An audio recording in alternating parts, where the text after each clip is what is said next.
and welcome to the June 2nd meeting of the Litchfield School Board. I'll call the meeting to order and start with the Pledge of Allegiance. I pledge allegiance to the flag of the United States of America and to the republic for which it stands, one nation, under God, indivisible, with liberty and justice for all. Thank you. Are there any revisions to the agenda? There are not. Okay. I'll summarize the non-public actions from May 19th, 2021. Mr. Burke made a motion to approve the non-public minutes of May 5th, 2021. Mrs. Ames seconded. The motion carried 5-0. Mr. Burke made a motion to accept the resignation of Elizabeth Anderson, CHS Spanish teacher. Mrs. Harrison seconded. The motion carried 5-0. Mr. Burke made a motion to accept the resignation of Rachel Phillips, CHS English teacher. Mrs. McDonald seconded. The motion carried 5-0. That brings us to presentations and recognitions, and we'll start with our curriculum resources update with Mary Woodman. All right. Good evening. I'm just here. I wanted to bring these ahead of next meeting, which is when I typically would come and speak to you guys because of the timing and because we are so close to the end of the year. We had a number of things go through PERC last week at our last week at our meeting. The two biggest things that you have linked in there are social studies competencies and the ELA competencies. So last year, before the pandemic, we started the process of revising our K-12 ELA and social studies curriculum. We've not yet finished all of that work, but we definitely have a big chunk of it done with the plan to have it finished during the next school year. But we did manage to get our competencies agreed upon and finalized so that going into the next school year, we can be working with some more streamlined and cleaner competencies. So you'll see social studies has 3. They've broken them down to comprehension, analysis, and synthesis. One of the big changes that you'll see is the why in our competencies. Previously, we had a number of competencies that were just the what will students know? And it's really important that we talk about the why they will know it, because that is the part that gets to that transfer piece.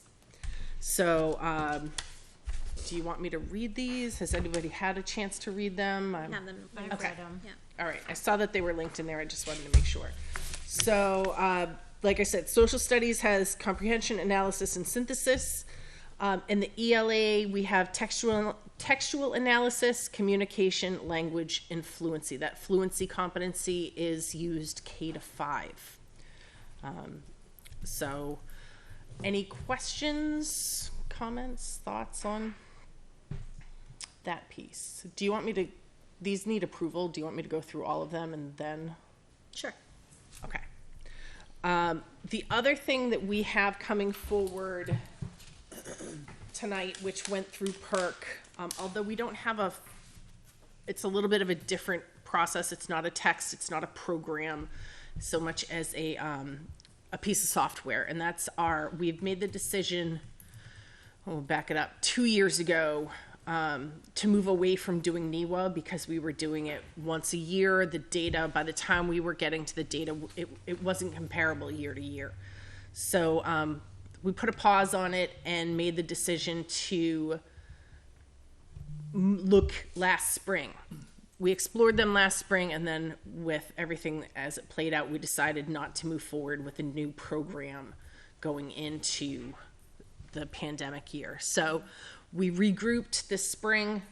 We took a look at what were our 2 top programs last spring when we were looking at them, and that narrowed it down to STAR and iReady.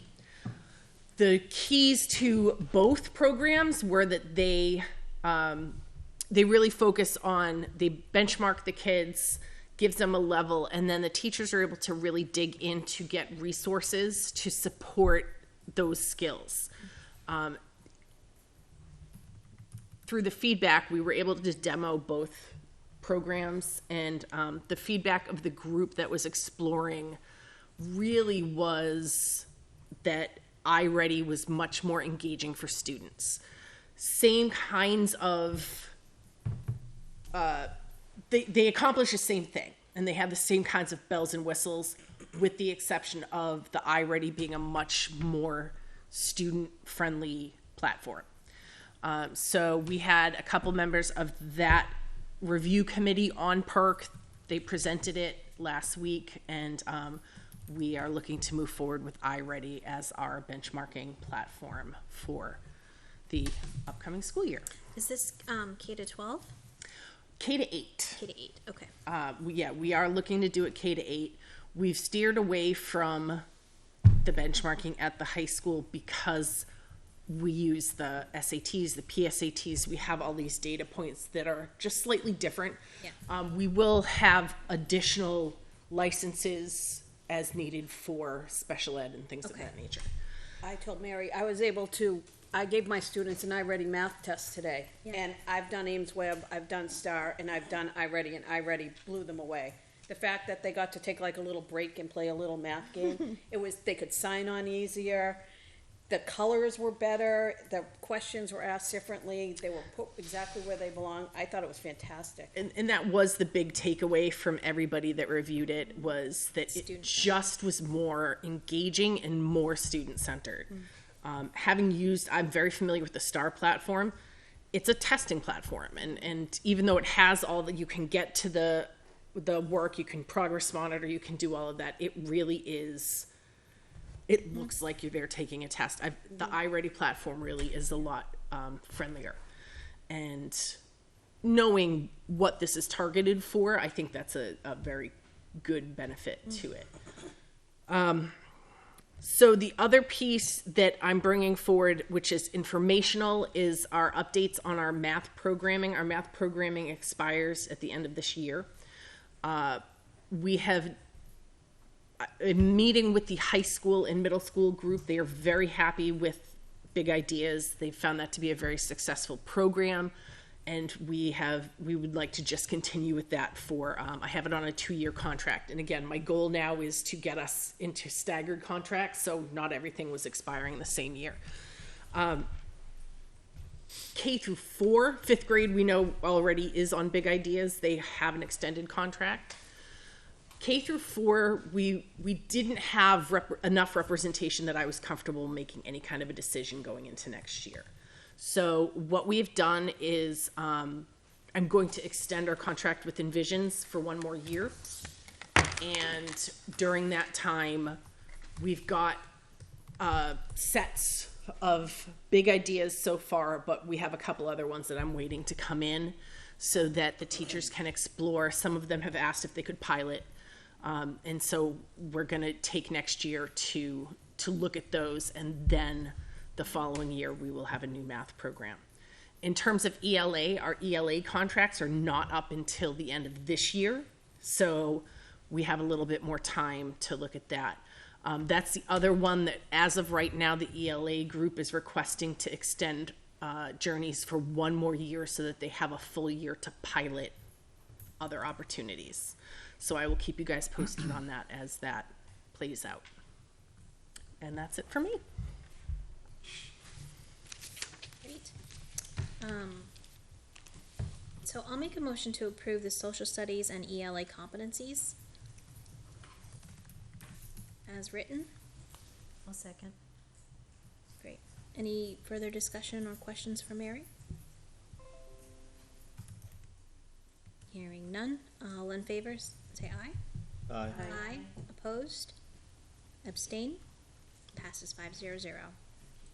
And then I'll make a motion to approve the benchmarking software, iReady, for grades K to 8.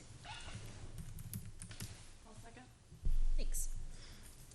Any further questions or discussions? All right, all in favor? Aye. Opposed? Abstain? Passes 5-0-0. I did this late today, and I apologize that I didn't get it up there sooner. I did link in, like the tour of iReady, so that if anybody was interested, they Looks can great. take a look at it. my niece came over one day and she's been doing remote learning all year, and her teacher had her just check into to iReady and do an assignment. And she's in second grade, and she was able to just go in, do the do the assessment and play around with it. It was easy. She enjoyed it. Attached to their Google. Yeah, it was Yeah, in it was her super. clever I was sign-in. waiting for the state testing. You have to enter all their numbers. Nope. And it was so easy. It was fantastic. So I, that's my minimal experience with it, but it looks like it's a good fit. excellent. So thank you. Thank you, Mary. Anything else for Mary? All right. Thank you. That brings us to Community Forum. All right, let me open the link here and All see right. if we have anybody waiting for us. And the link for anyone at home who'd like to join is meet.google.com/HAR-JANA-HNK. Multiple people want to join us. Fantastic. All right. We'll view, Let them in. looks like 2 people, so you'll have to manage who to call, or do you want me to Okay. do that? Yeah, you can go ahead and choose one. Kate Stevens, it looks like. Nope. No. So caller, Sorry. you are live on Litchfield TV and here in the meeting. Can you just identify yourself and your address, please? Oh, hi, this is Kate Stevens. I think I'm in both, because I wasn't sure what was going on. Okay, so I have you in That's twice, it. so that's perfect, Kate. But we can hear you fine, so. Okay, let's go over the phone so that there's no feedback. If there's no feedback with this, I don't want to test it. Perfect.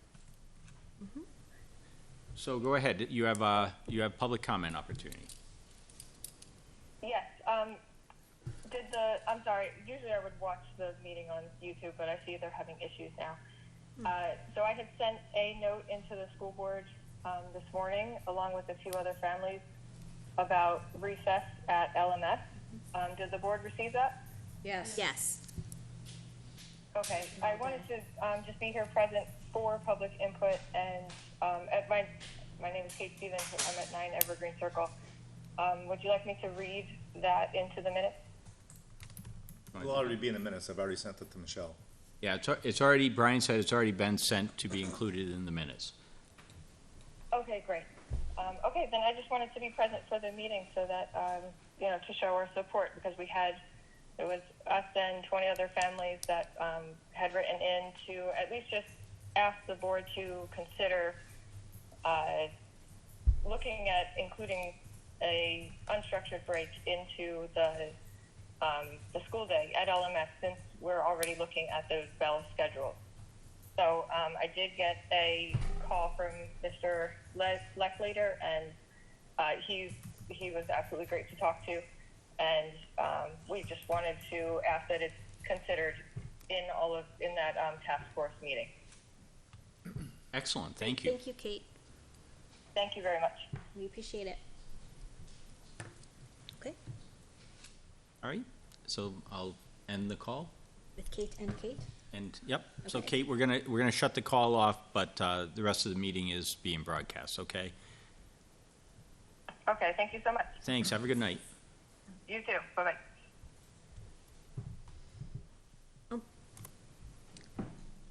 All right, great. And that will bring us to correspondence. No, we had several. Most of them were all the same type of feedback as far as recess, so I'll get to those in a moment. The first one received was from Brian Dodge, and that was after we had a conversation last meeting. I'll read his. Although I appreciate the school board summarizing my concerns on the handling of the Washington DC fundraising funds publicly in last week's meeting, I found it a bit upsetting that neither Corey or Mike were compelled to correct Brian in his incorrect summary of my concerns. The actual guidance provided and that all of my questions have been answered, they have not. His summary suggested that the funds would just move up with each student in their individual accounts to be used at a later date, which is reasonable in what we were all originally told, but is actually very misleading and not the truly accurate summary. Based on the actual guidance provided in our email correspondence, further, it glossed over the point of my inquiry and subsequent follow-ups. As indicated in my prior emails, I feel transparency of handling of these funds should be given the priority, that all impacted students and parents of the class of 2024 should be notified, as the logic is flawed and the majority is likely blind to what has been decided for them and how the funds have been used in the future. So my understanding, I mean, I read the email chain, and either one of you can jump in, but from what I saw, I mean, we've answered his questions, that the monies, and that's what they do in all districts that I know of, that if monies aren't used in the elementary, it goes up to the middle school, then from middle school, it follows them to the high school. Now, what their class is gonna do, now that they have additional funds, whether they go to DC or another trip, I don't know what they're doing. Well, whether it be another trip, I believe each individual student, because we had the list of all the balances of what's been fundraised for each student, it would be applied to what that trip is for that particular student. What they're going to do is up to class advisors and the students themselves. And So that's the answer that's been given. We do that in my school, but an email was sent out to the parents by the middle school saying, this is what we're doing with your money. It's moving forward with your class by our principal. So it's what other schools do, but I don't know if parents know. That was done last year, because if you remember, there's two funds. Parents had generated, I think it was $200 per student. That was the parental deposit. And then students fundraised with donut sales and cookie sales and so forth. So they raised additional funds. So we refunded the parents the $200 deposit that they had made and indicated the rest of the money was going to follow up to the high school. So they do so know, okay. We did communicate that at the point that was done last year. And All right, so then. now, the funds are booked at the high school. They've got the list. It's, it's there, but it really is up to the students and the class to decide how to use the class funds. And it makes sense, as Corey said, to use it in if I raised $200 and somebody else raised $100, I should get more of the benefit towards something that we decide to do. We don't disagree with that, but I guess ultimately if a class were to take a different stance on it, I mean, it is ultimately their money. I don't think they'll do that, but that's the way it was generated and raised. Is that money still sitting in the account of the travel company to Washington DC? Yeah, There's so the perception that the school district has that. yeah, so Capital Tours, the money was sent to them as the deposit on the trip. And then we forwarded it to the deposit for the current eighth graders, which did not take a trip. So you have 2 years worth of no trip going. Now it's been forwarded to next year's deposit. So Capital Tours still holds it as the deposit on the trip. But So they once, have the deposit money, but we really gave back additional money because they have the deposit money, but we refunded the deposits. correct. So, okay. And then as soon as, I guess, the current seventh graders begin fundraising for next year's eighth grade trip, which absent some other disaster occurring, they're gonna be going to DC, that the funds they raise will then pay back to because we're not gonna send the deposit to Capital Tours. Right. That's when everything will be reconciled and clean. And then the district will have those funds. Correct. Yeah. Yep. Okay. But in the meantime, I mean, honestly, if this class were to decide something and it was approved by the principal, we would figure that out. It's always, Right. I mean, it's booked money with other funds that you can offset it with. So it's something that we can do and make work. We're not gonna err against a kid on this. It's just, this is just a practical reality of the way that it's unfolded because of the But the inability to intention travel. is to use it toward a future trip, Well, is that? it was raised for an educational purpose, so, Or Class another trip. educational purpose for the class. Yeah, so I've had the conversation with the class advisor, Nick Sika, and he's had conversations with his officers, but they're not in a position at the moment to pick something to go forward with.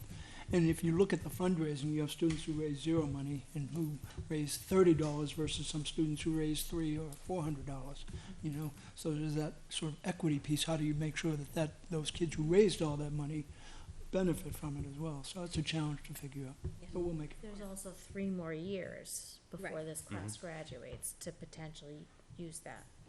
correct. Yeah. And it doesn't have to be a one-shot deal either. So that's a good point. Over 3 years, you can plan a variety of things that, again, are educational and can be And think used. about his seniors, I mean, just some of the things they're gonna be going. Senior week, right. Cruise, The cruise. the prom, Yep. I mean, they're, Senior trip, if Yeah. that goes through, Yep.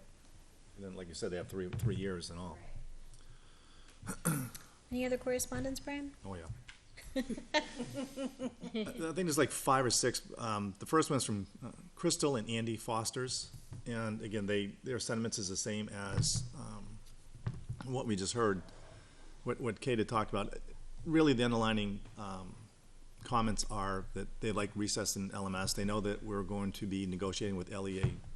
So if at that time we could open up, that's the time to start conversations. Also, we're reviewing school start times, and I think Schedule. a few of them said they'd be interested as far as being involved with that, or at least, following that. So I'll find the rest of them. But really, that's the underlining. They realize that there's nothing we can do right now, but going forward, now's the time to start the conversations with LEA. Now's the time when we're looking at school start times, if we can change something and get involved. And they stress the importance of getting a break for the younger children, getting outside, just, a break away from. Unfortunately, right now, we just don't have the hours built in for that school. The next one is from Jessica Vaughn Martin. I believe her letter was the same as Kate's. Then we also received from Lauren Sampson and Holly Trow.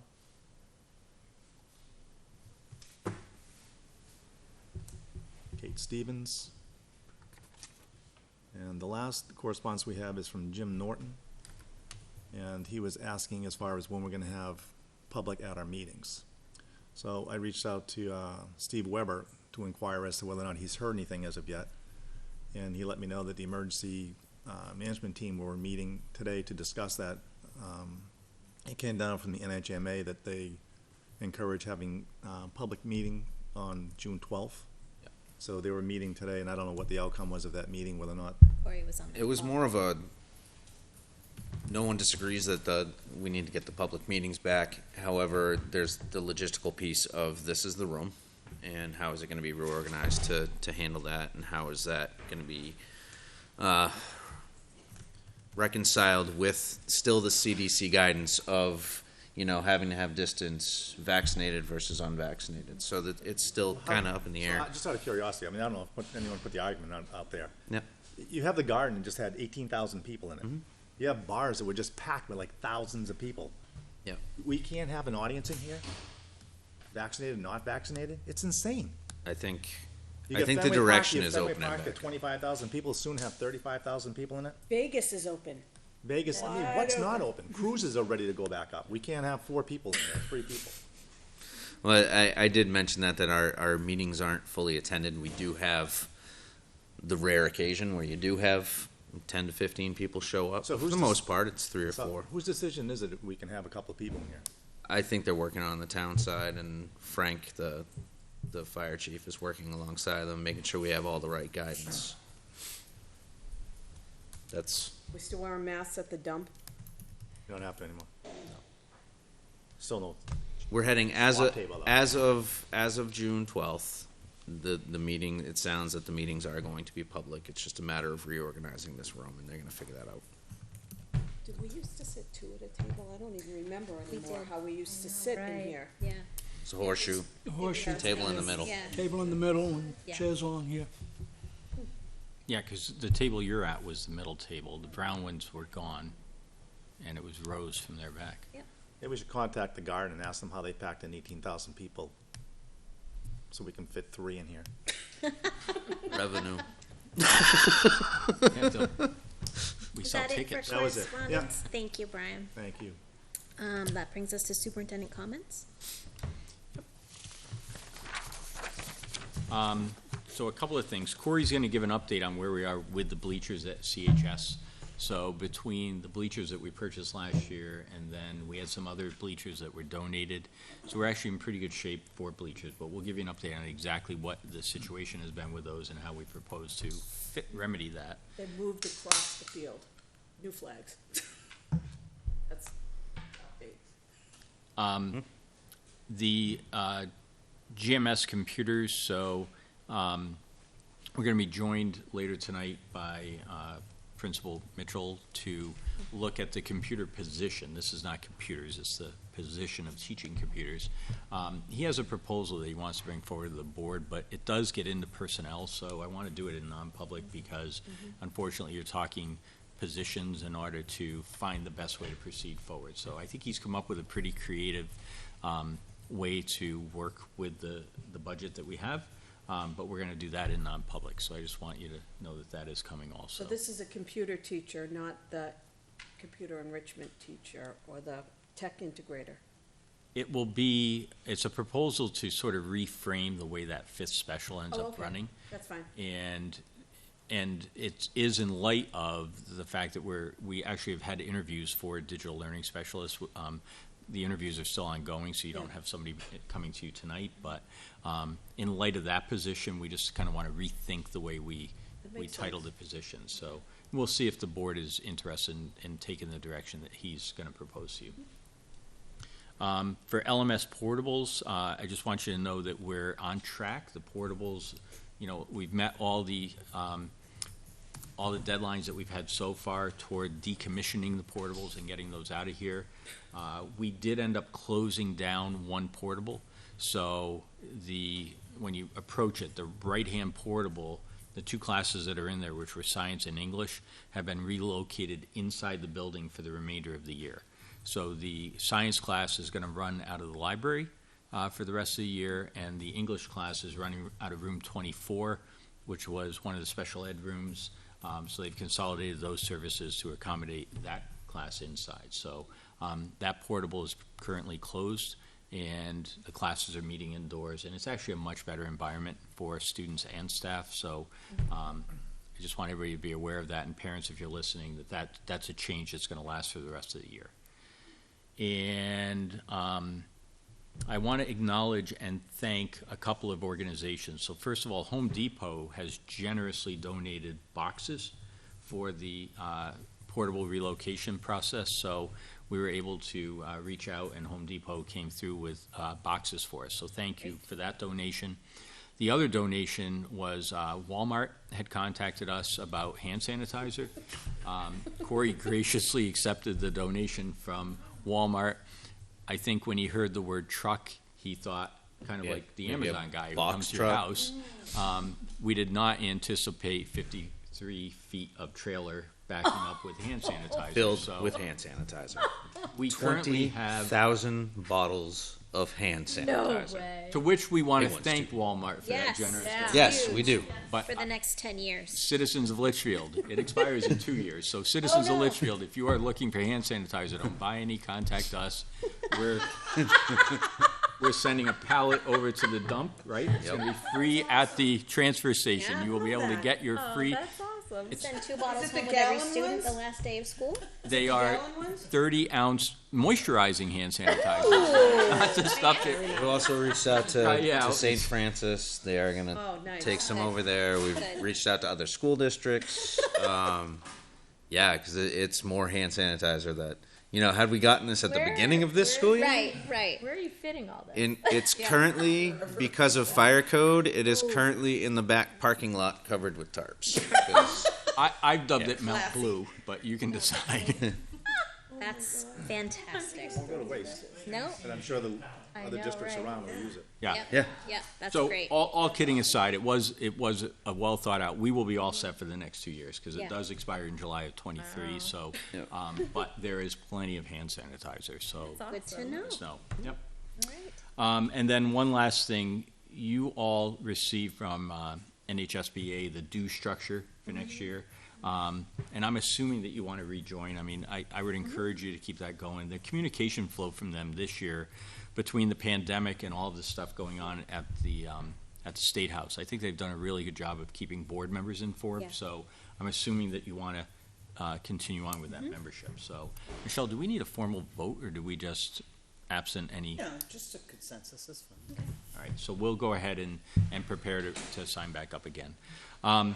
One last thing, I just want you to know that we have spent an inordinate amount of time with things from the Department of Ed that are driving us all a little bit crazy right now. So the expectations from DOE New Hampshire, and they're pointing the finger at USDOE as the reason why we have to do all this stuff.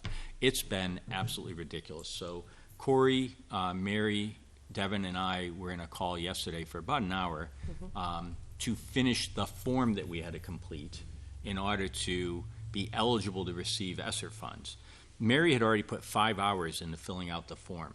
The data that they're collecting, I mean, we had to differentiate on how many kids were remote. You had to differentiate by race, gender, socioeconomic status, et cetera, and to go through and parse all that information out, plus all these other things that they wanted to know. And it really was a burdensome task to go through it and to answer all the questions. So there's that piece of it. The second thing is that we had applied for the ESSER funds to go toward the LMS projects, so the ventilation work. And the commissioner, it got rejected in the grant management with, I can't approve it yet, we're waiting for further guidance from the United States. The commissioner then forwarded like a 60-page document to us. And in there, basically, the Secretary of Education apparently has to approve any construction projects. And so he's saying that right now, they're not going to approve any use of those funds toward construction, which is defined as repairs on a building. So basically, all the ESSER funds are held up at this point. We're frustrated by that. There were other districts that were ready to go this summer. The good news for us is that we have access to these funds until 23. Mary, is that correct? 23 for ESSER 2, 24 for ESSER 3. And so the project for next summer, we will be able to jump through all the hoops and submit plans and so forth. Although what the commissioner said is that the New Hampshire Department of Ed does not have the infrastructure to even evaluate and to meet the requirements of the U.S. Department of Ed. So they're going to have to hire people and build capacity to actually approve the use of these funds. So for right now, we're being told that the $1 million the Litchfield School District got, we can't spend because So here's some money, you can't spend it, but you can send a report in, but no one can look at the report, so we can't approve it. Oh my God, that's crazy. So you summed up my frustration in 10 seconds, Brian. That's exactly the scenario we have. And one of the most difficult things to understand is they're like, you can't even bid out projects until the DOE has given approval. And it's like, we're already 3 to 4 months deep in this thing. Right. Other districts are in the same boat, and now you're holding up this money that the districts were depending on to get this work done. So it's also hung up there. I mean, they haven't returned the grant. Yep. That's the frustrating piece. So if we decided we want to do something else with it because they're not approving it, like they are holding it now because it's one of these construction projects. and then I'll give another piece of the frustration. So there was a call where they went through and they said acceptable uses for the funds that specifically said roofing projects. Now they're turning around and saying we're not doing any construction projects. It's like, wait a minute. The language in the application was copied and pasted from the DOE document that Exactly. they gave us. The language we were told to put in it to get it approved for the project. Yep. But now, no. It's very, very frustrating. So I just want the board and the community to understand, I mean, we invest hours into attending webinars, learning how to do this, preparing the grant application in grant management, which is the online portal that we have to access in order to get the funds available to us. That involves like all the GEPA, local assurances. I mean, there's tons of paperwork that goes behind it. So we did everything. I mean, we literally jumped through every hoop only to be told in the end, whoops, sorry, you're gonna have to start all over again. And that's only after we build this infrastructure to sort of figure out how we're gonna do it. You know, meanwhile, if you contact Senator Shaheen, Senator Hassan, or Representative Pappas's offices, they'll tell you when they passed this money, it was COVID relief money to be used to fix ventilation in schools. Right. And they even put this back date of March 13th, 2020 on it, that if you started a project after that, it's eligible.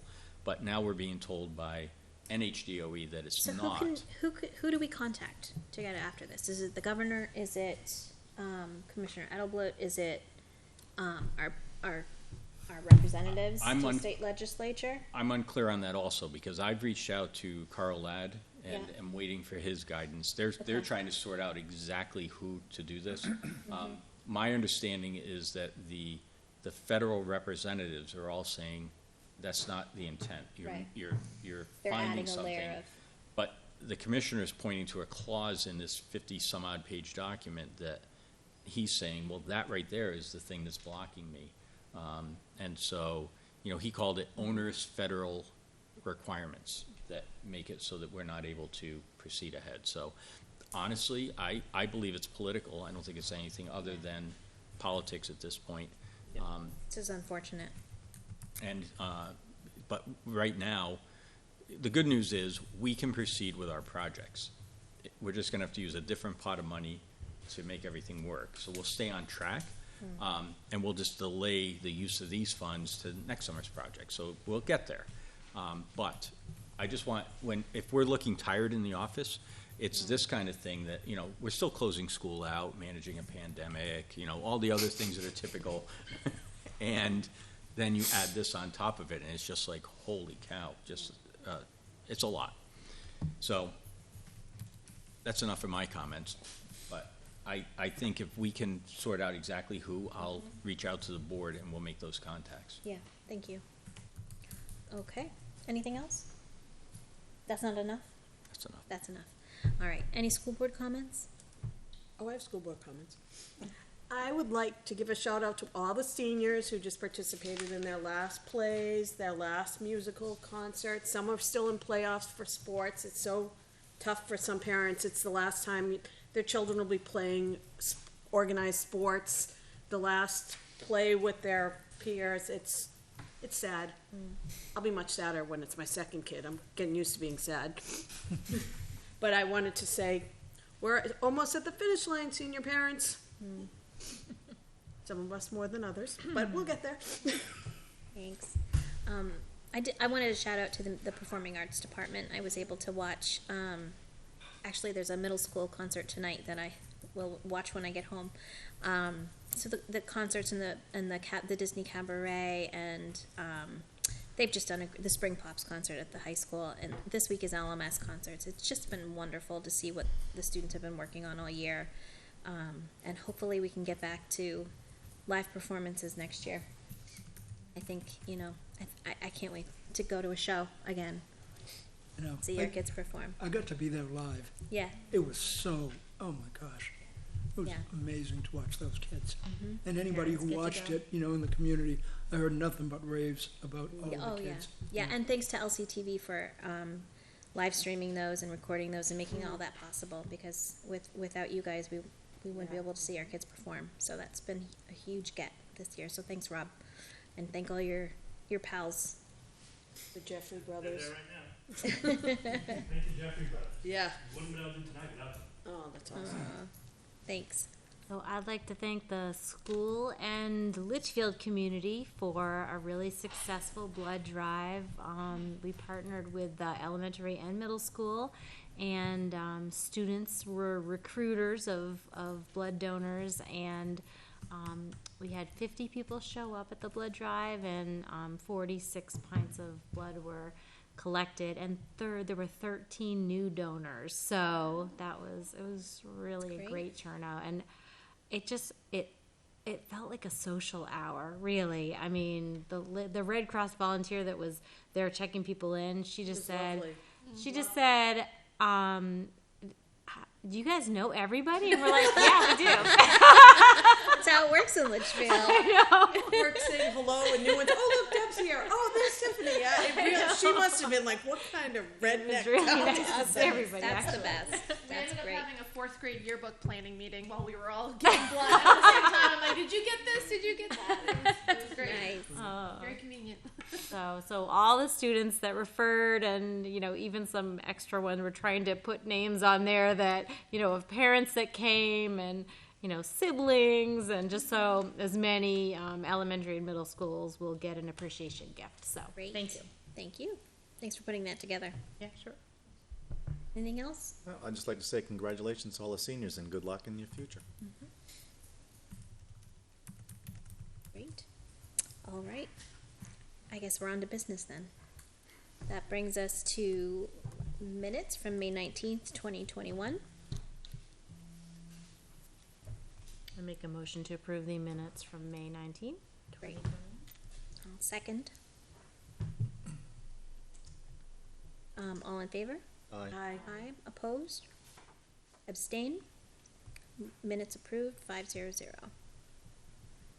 And now Mr. Lonergan is up with his principal report. Do we have our members? If you're ready for your guests, I'll bring them in. Absolutely, yes, definitely. So tonight we have three members of our social studies department who are going to talk a little bit about competencies and assessments and curriculum work that they've been doing. Conspicuously absent is Nate Cooper, who is in the hospital with his wife after the birth of their second child. Aw, Yes. congratulations to Nate. Another Well- redhead? I'm not sure about that, but a healthy 8-pound, 6-ounce baby boy who has yet to be named. Ah, Yes, but was born at 4:51 this morning after a couple of days of challenging well, circumstances. congratulations to the Cooper family. Absolutely, yep. Another member of the Campbell High School family. So tonight we have David Gingras and Noah Benoit. Is Nick with you guys this evening or no? No, Nick could not make it. Awesome. So in lieu of Nate being here, Noah has taken on the role of spokesperson. Am I correct in that, Noah? Yes, and Dave is here as well, of course. Okay, awesome, very good. So if the two of you, if you'd like to begin, we'd appreciate that. Okay, if I present, will the board be able to see my screen? Yes, Sure. no. Yes. Yep. You are, you're both projected on TV and on the big screen in the room, so everybody can see you. Okay, excellent. So I will, I'm going to present a tab here. So we created a website to show off all the awesome stuff that we do here in the Social Studies Department. All right, so I got that up now. So I'd like to start with the competencies, because that's kind of the foundation of our department. So we spent a lot of time this year working on curriculum development, and I got to say the PLC time on Wednesdays was huge for us. We got so much accomplished during that time that we would not have been able to get accomplished otherwise. And one of the things we decided to tackle was creation of new competencies. So we focused on creating 3 new competencies: comprehension, analysis, and synthesis. And we worked together with teachers from the middle school and elementary school as well to develop these. So we're very proud of the product that came out of those meetings. So that was really what we started with. As far as course load goes here, Dave, I don't know if you'd like to speak to freshman classes. Okay, so we had both the civics and economics classes at the 9th grade level, as you guys are aware. And just a quick thing on civics, we do a overview of the structure of the Constitution and then an in-depth look at each branch of government. So we go through, as you would expect in a civics class. Many of you are familiar or have had kids go through the civics class in 9th grade. So we look at the executive, legislative, judicial. We did modify that a little bit this year because we were meeting, as Noah said, with the social studies at the other schools, which was really good to have those meetings this year and look at vertical alignment. And we decided that in talking to, I think it was Mike Gaumont down at the middle school, and we got to know Mike a little better and also what they're covering at the middle school. So we trimmed down on what we have to cover in terms of history leading up to the Constitution. So we're fine-tuning the civics class. And then the economics class is where we try to give the student a basic idea of economics at the high school level. There's an intro unit with concepts like scarcity, opportunity costs, the circular flow of the economy, and then we go into microeconomics with supply and demand, and then macroeconomics has larger issues in the economy like labor, gross domestic product, or inflation. Those are just three things I grabbed out of there's more topics that we cover in the economy. And then I'll turn it back to Noah, because that was pretty much the 9th grade. That usually it was a year, but now it can be split up because of the semester type when we changed from team teaching. So. Yes, and I'm not sure if this website has been shared with the board either, but we've also included sample assessments. I won't go through them, but that we do have sample assessments for each of the courses that we're highlighting on this website as well. For sophomore year, the sophomores, so we've been doing world studies for sophomores. This year, Nick and I are teaching world studies, and we took a look at what the class is and decided to change it a little bit, go in a little bit of a different direction. It was divided into 2 semester courses, which are going to go back to a full year course next year. So the first half is European studies. So this is focused on European history. And the rationale for this is that it gives students a good foundation for both for heading into global studies for the second half, but then also for heading into U.S. history their junior year, as a lot of the traditions and the roots of American philosophy come from Europe during this time period. The second half of the course is an exploration of different regions throughout the world, as well as global issues that are happening. And the emphasis here is on global citizenship and having students recognize that they live in a multicultural world, in a multicultural society, and to recognize the differences among us and also their role as global citizens. And moving on to junior year, we have U.S. history, which I'll turn back over to Dave for. Okay, so again, with U.S. history, I think a lot of people are familiar with what's covered in U.S. history. We typically had covered from the causes of the Civil War, and then we would go all the way by the end of the year to the Cold War if we were covering everything as quickly as possible. And we really found we wanted to get further in the second half of the year. So when we met with the middle school again in that vertical alignment meeting, we realized that Mike was covering a lot of the causes of the Civil War, and even towards the Civil War itself. So we were able to look at next year, we're going to try to not cover the causes of the Civil War, and then start right at the Civil War, and hopefully, and of course, we don't get into too much with the military history of the Civil War. We pick a few big things about the military aspect, but then we'll be able to get further, hopefully, into the Cold War at the end of the year.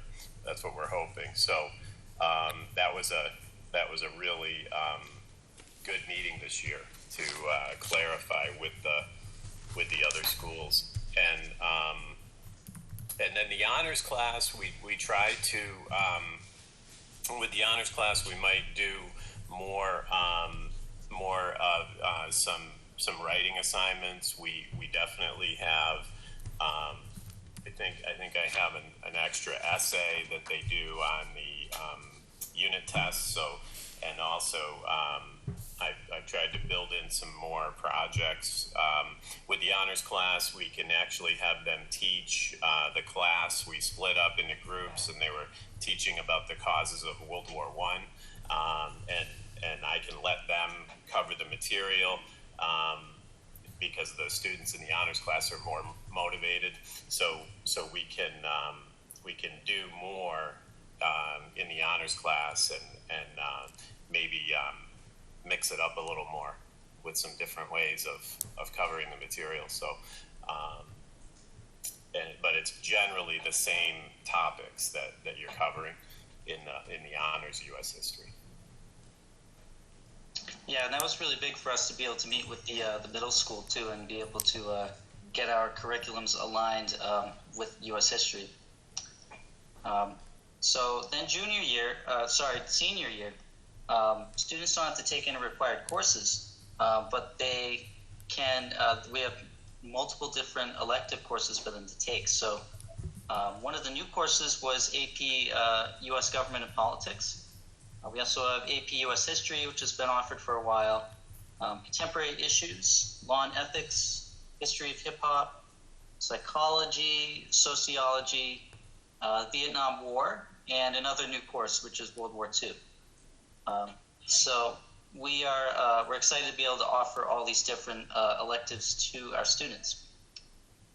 Another thing we resolved to focus on at the beginning of this year was to focus more on the holidays. We felt like sometimes holidays kind of came and went, and there wasn't really an explanation as to what they were or why they were there.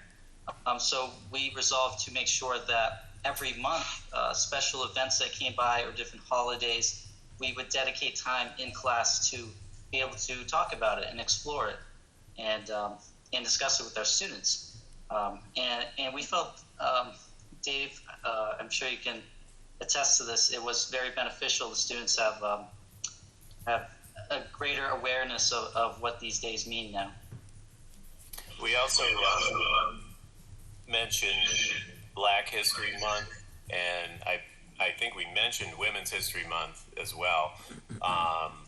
And we tried to do some intercom readings for Black History Month. I think each of us did, all four of us did a reading, and we hoped to do that. We had talked about getting some student involvement for Women's History Month, and we got kind of side railed by some other things that came up. I don't think we had kind of gotten that to fruition with our planning, but I think next year we're gonna continue that. We're gonna try to also mention get a strong intercom presence about women's history, and maybe try to involve the students into doing some, not only with women's history but with African American history, and we could there's a lot of other topics we could mention. This is LGBT month as well. Right, to try to build awareness and involvement of the students with history, and so we do get some good feedback from the students about that stuff. During Black History Month, we highlighted different prominent African Americans throughout American history over the intercom. So we have a couple new courses: Vietnam, World War II, AP Government and Politics. And I wish Nate was here to talk about AP U.S. Government and Politics. Dave, did you want to say anything about AP U.S. History? Sure. So this year was my first year teaching APUSH, and it was it actually turned out where the students sounded optimistic on the. I talked to a lot of the students after the test, and a good number of them sounded optimistic. We had Catherine Carignan, Hannah Cuvalier, and some other students, some of our seniors and juniors taking the test, and also Laura Harrison took the test.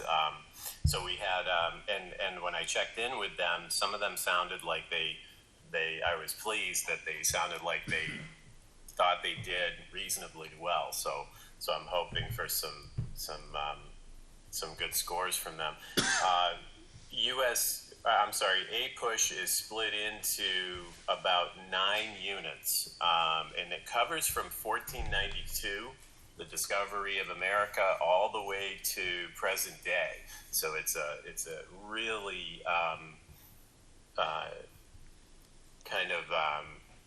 huge amount of material to learn or be ready to be tested on.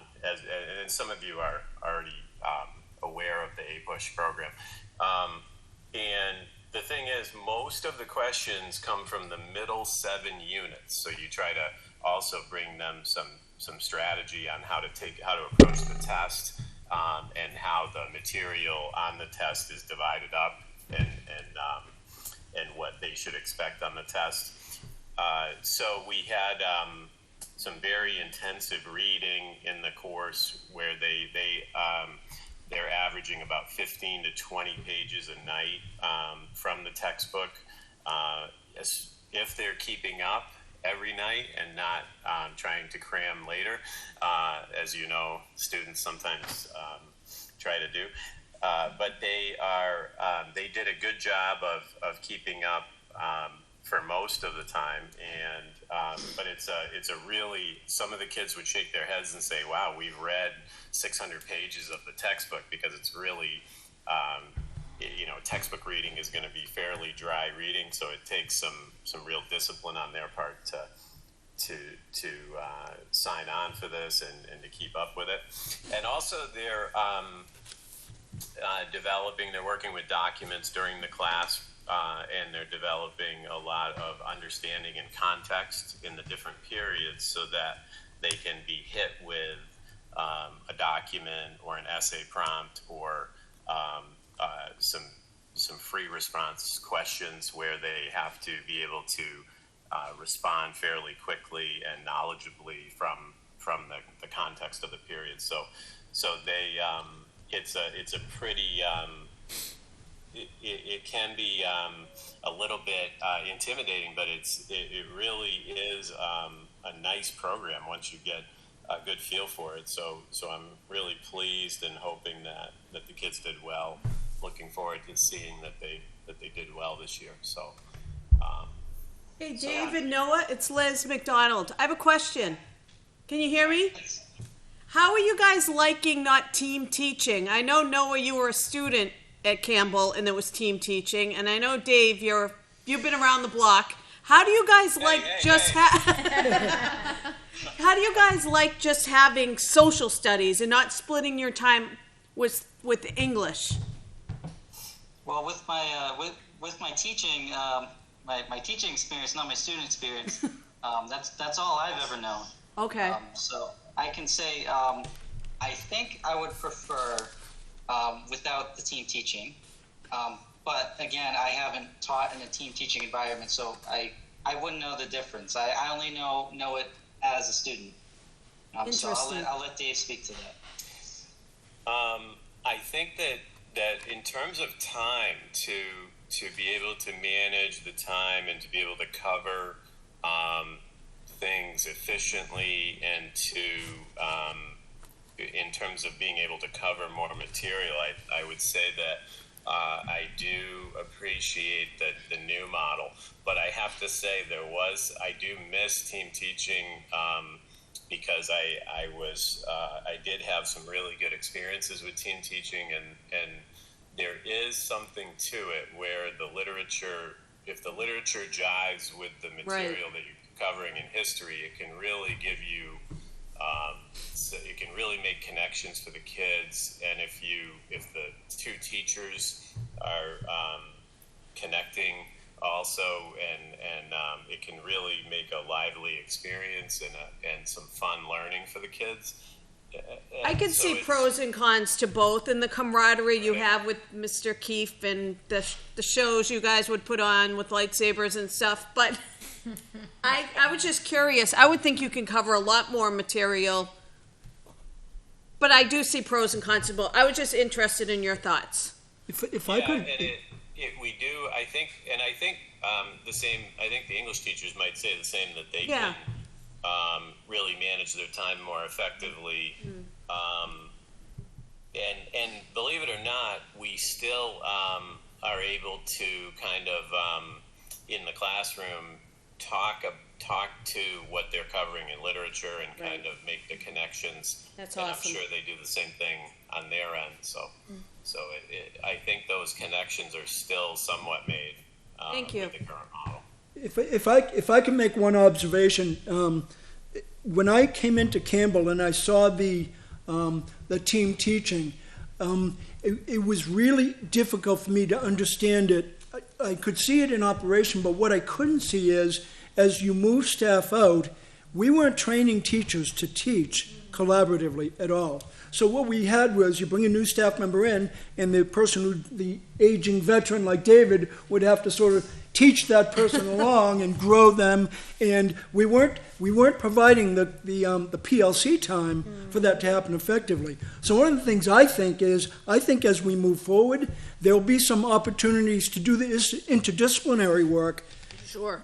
Giving the teachers time to collaborate with each other across disciplines, because I think that just makes complete sense with social studies and English. You could do it with science and social studies, Right. but what we really need to do now is get the curriculum squared away for each of those various departments, and then from there expand out and branch out to some of those other opportunities. I think you guys are in the right direction. Makes a It lot will of sense. definitely come into play when we get into assessment. Like, there's more opportunity when you're looking at assessment, when you're looking at lesson planning, to be able to bridge those subject areas. Yeah. Yep. Can we make that website that you just showed us available to parents, maybe connecting it to the district website? I think that would be Yeah. fabulous. I just went to the Campbell High School website, and each department has there's a page that's academics, and each department has a red button that you can click on. It'd be great if that sent us to that social studies website. Yeah. And the key to that is keeping them updated Right. Yeah. regularly. That's a lot because of work. As we've seen, Yeah. it's a lot of work. And Right. Julie Green has done a tremendous job of sort of moving things along, but we still have a ways to go. But you're absolutely correct. Yeah. Yes. There were some things with the website that weren't ready for prime time yet, so Oh, okay. we do have to put in place a mechanism to almost do quality control on it, because, there were links that were not functioning, or if you clicked on it, you had to have a account in order to see. Yeah.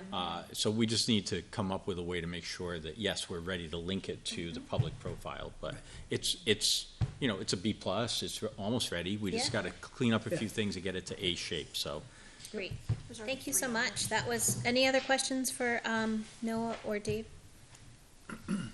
Can I jump in and say something while we are public? I can't stress enough they've done this work on their own. And I will tell you that our high school social studies department has really taken charge to reach out to the middle school. They'll come down and see me and say, Mary, can you come up for a little while? We have some questions. We want to move around.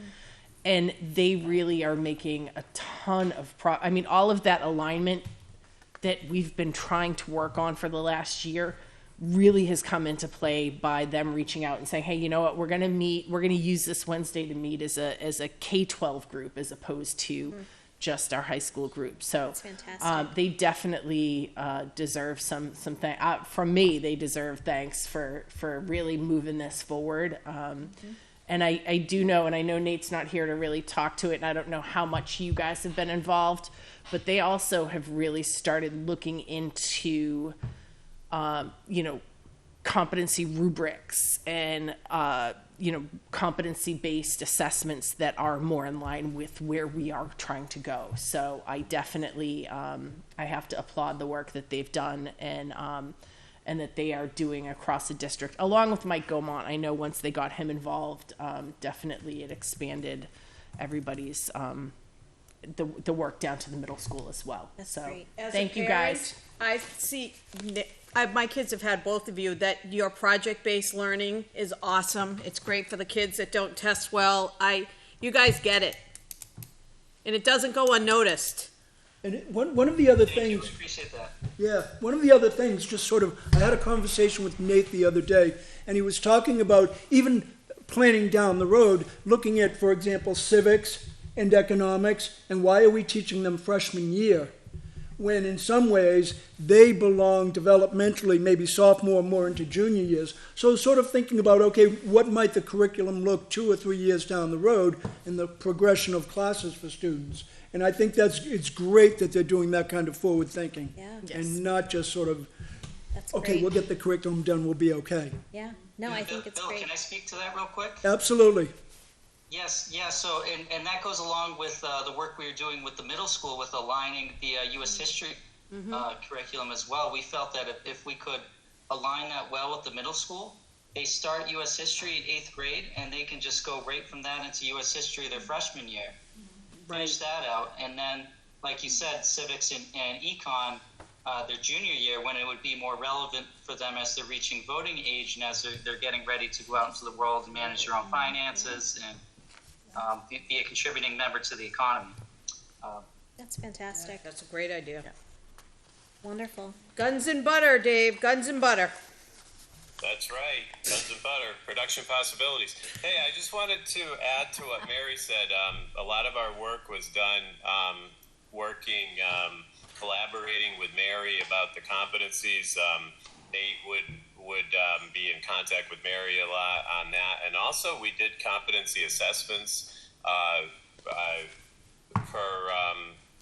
Mary and Bill had asked us for competency assessments this semester, so we've been working a lot on those as well. And I just wanted also to add that a lot of this was done with Nate's facilitation as CF, and so we've really, done a lot of work, and a lot of it started last year when we were doing work on curriculum, and we're hoping to continue that this summer.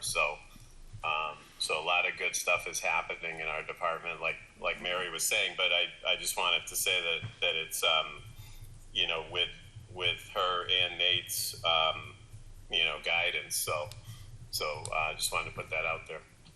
Yeah, and again, the PLC time was huge. I feel we couldn't have gotten done a majority of this were it not for the PLC time. That's really the time that we were using to make these curriculum changes.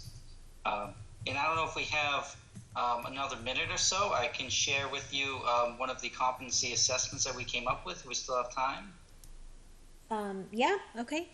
If you can be quick.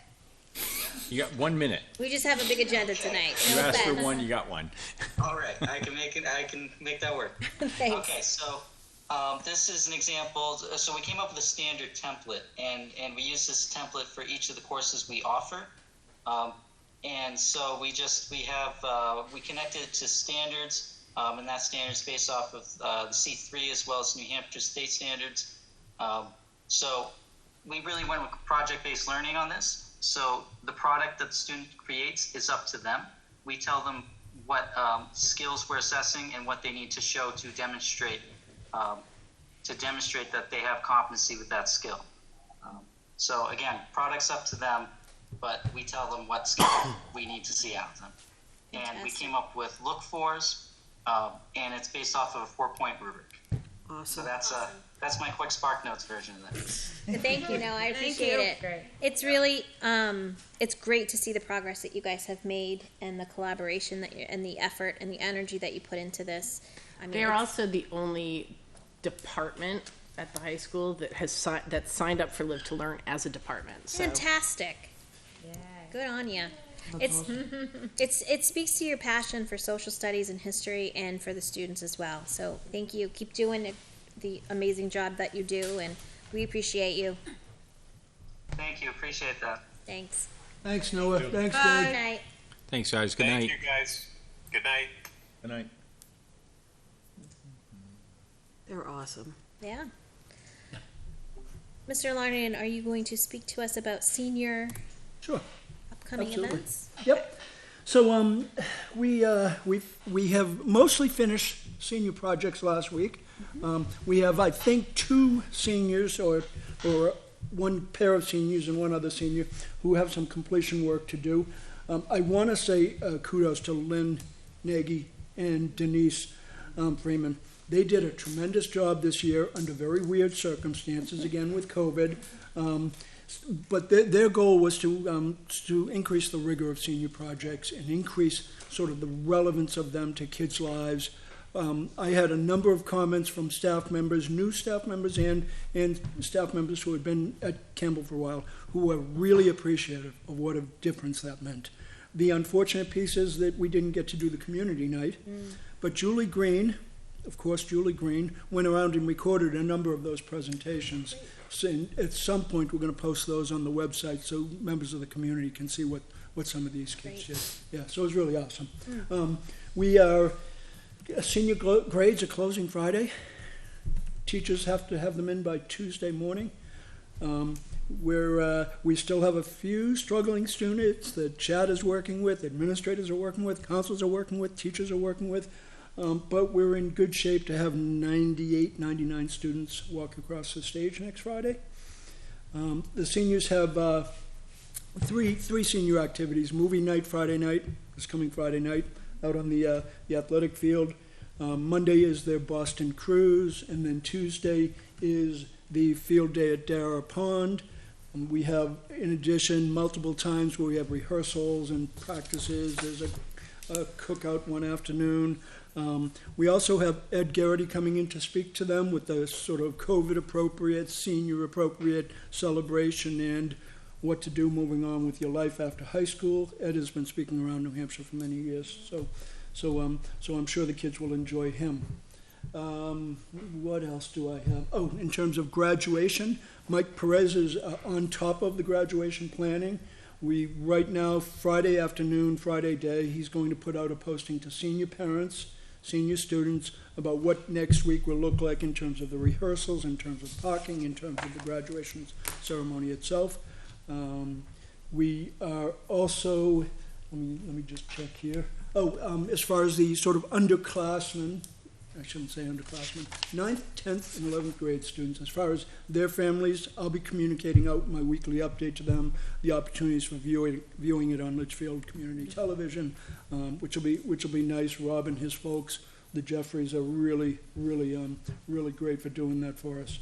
So we're looking at, there's been some questions asked about pods for family members. We are going with pods again. We're increasing those from 4 to 6 family members. This year, the students want to sit together. So we're going to allow them to sit together 3 feet apart, masks off. They can participate in the graduation ceremony. Say that again? Mask off. When they're sitting in their pods, when they're sitting with their classmates. Shut up, you change. Prior to that, they're going to be congregating, gathering, and we want to make sure. I heard they do that at people's houses. I think they do, Liz. I think, and I'm really curious whose houses they're doing that at. I know, right? But that's awesome. You made my night. Yes, absolutely. We are planning on having the band playing, Awesome. national anthem being sung by one of our students live. Great. Seniors, the various speeches will be done then as well. We are doing, I know this is not going to come across well, but we are doing the awards virtually. And the reason for that is when you look at our awards, they're school-wide awards for the underclassmen, requiring the whole school to get together and to celebrate those accomplishments. We can't do that in a reasonably appropriate way without being awfully uncomfortable, bringing parents in and the things we've done in the past. The same is true with our senior awards. Our senior awards, we put 101, 109 seniors on stage with their family members and people in the audience. We can't do that in a way that we feel it will be really safe and really appropriate. In particular, because with the seniors, even though not everyone gets an award, we're not comfortable that just these 30 kids and their parents get to participate in such an activity. So we did film those today in the CHS auditorium. Julie Green, again, she is just the service person for Campbell High School, recorded us doing those, so I'm excited about that. That's probably going to come out, I think, Wednesday or Thursday of next week. That'll be available. Let's see, what else do I have here? I think that basically covers a lot of it. Mike will be putting out the parent communication for the seniors, and I'll be putting something in my weekly update on Friday evening for the 9th, 10th, and 11th grade students. So, Great. so we're at that stage of the year, it's kind of interesting, where you have lots of endings occurring, and yet we still have the beginnings occurring, because we're interviewing candidates for positions and sort of running around doing those things. So it's a busy, busy time of year.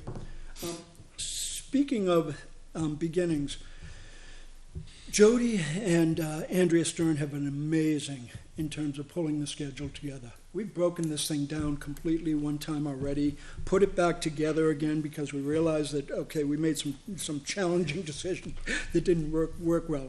We're right now about 94% of the scheduling being done. Wow. The ones that aren't done are the singletons, where Jody and the other counselors are going to be having conversation with students about, okay, which one do you want? Okay, those difficult, challenging conversations. So the nice thing about the scheduling this year, and this is one of the things in having social studies come in, I believe it was 2, maybe 3 years ago, we made a commitment to giving common planning time to the core subject areas and trying to do it with the unified arts teachers who are paired up together. We have accomplished that. Literally, all the core subject areas have the common planning time. The unified arts, if they're team teaching or collaboratively teaching similar subjects, we've allowed them the opportunity to have their common planning time. The real area you get is the unified arts is composed of music, it's composed of PE, it's composed of family and consumer science, and CTE.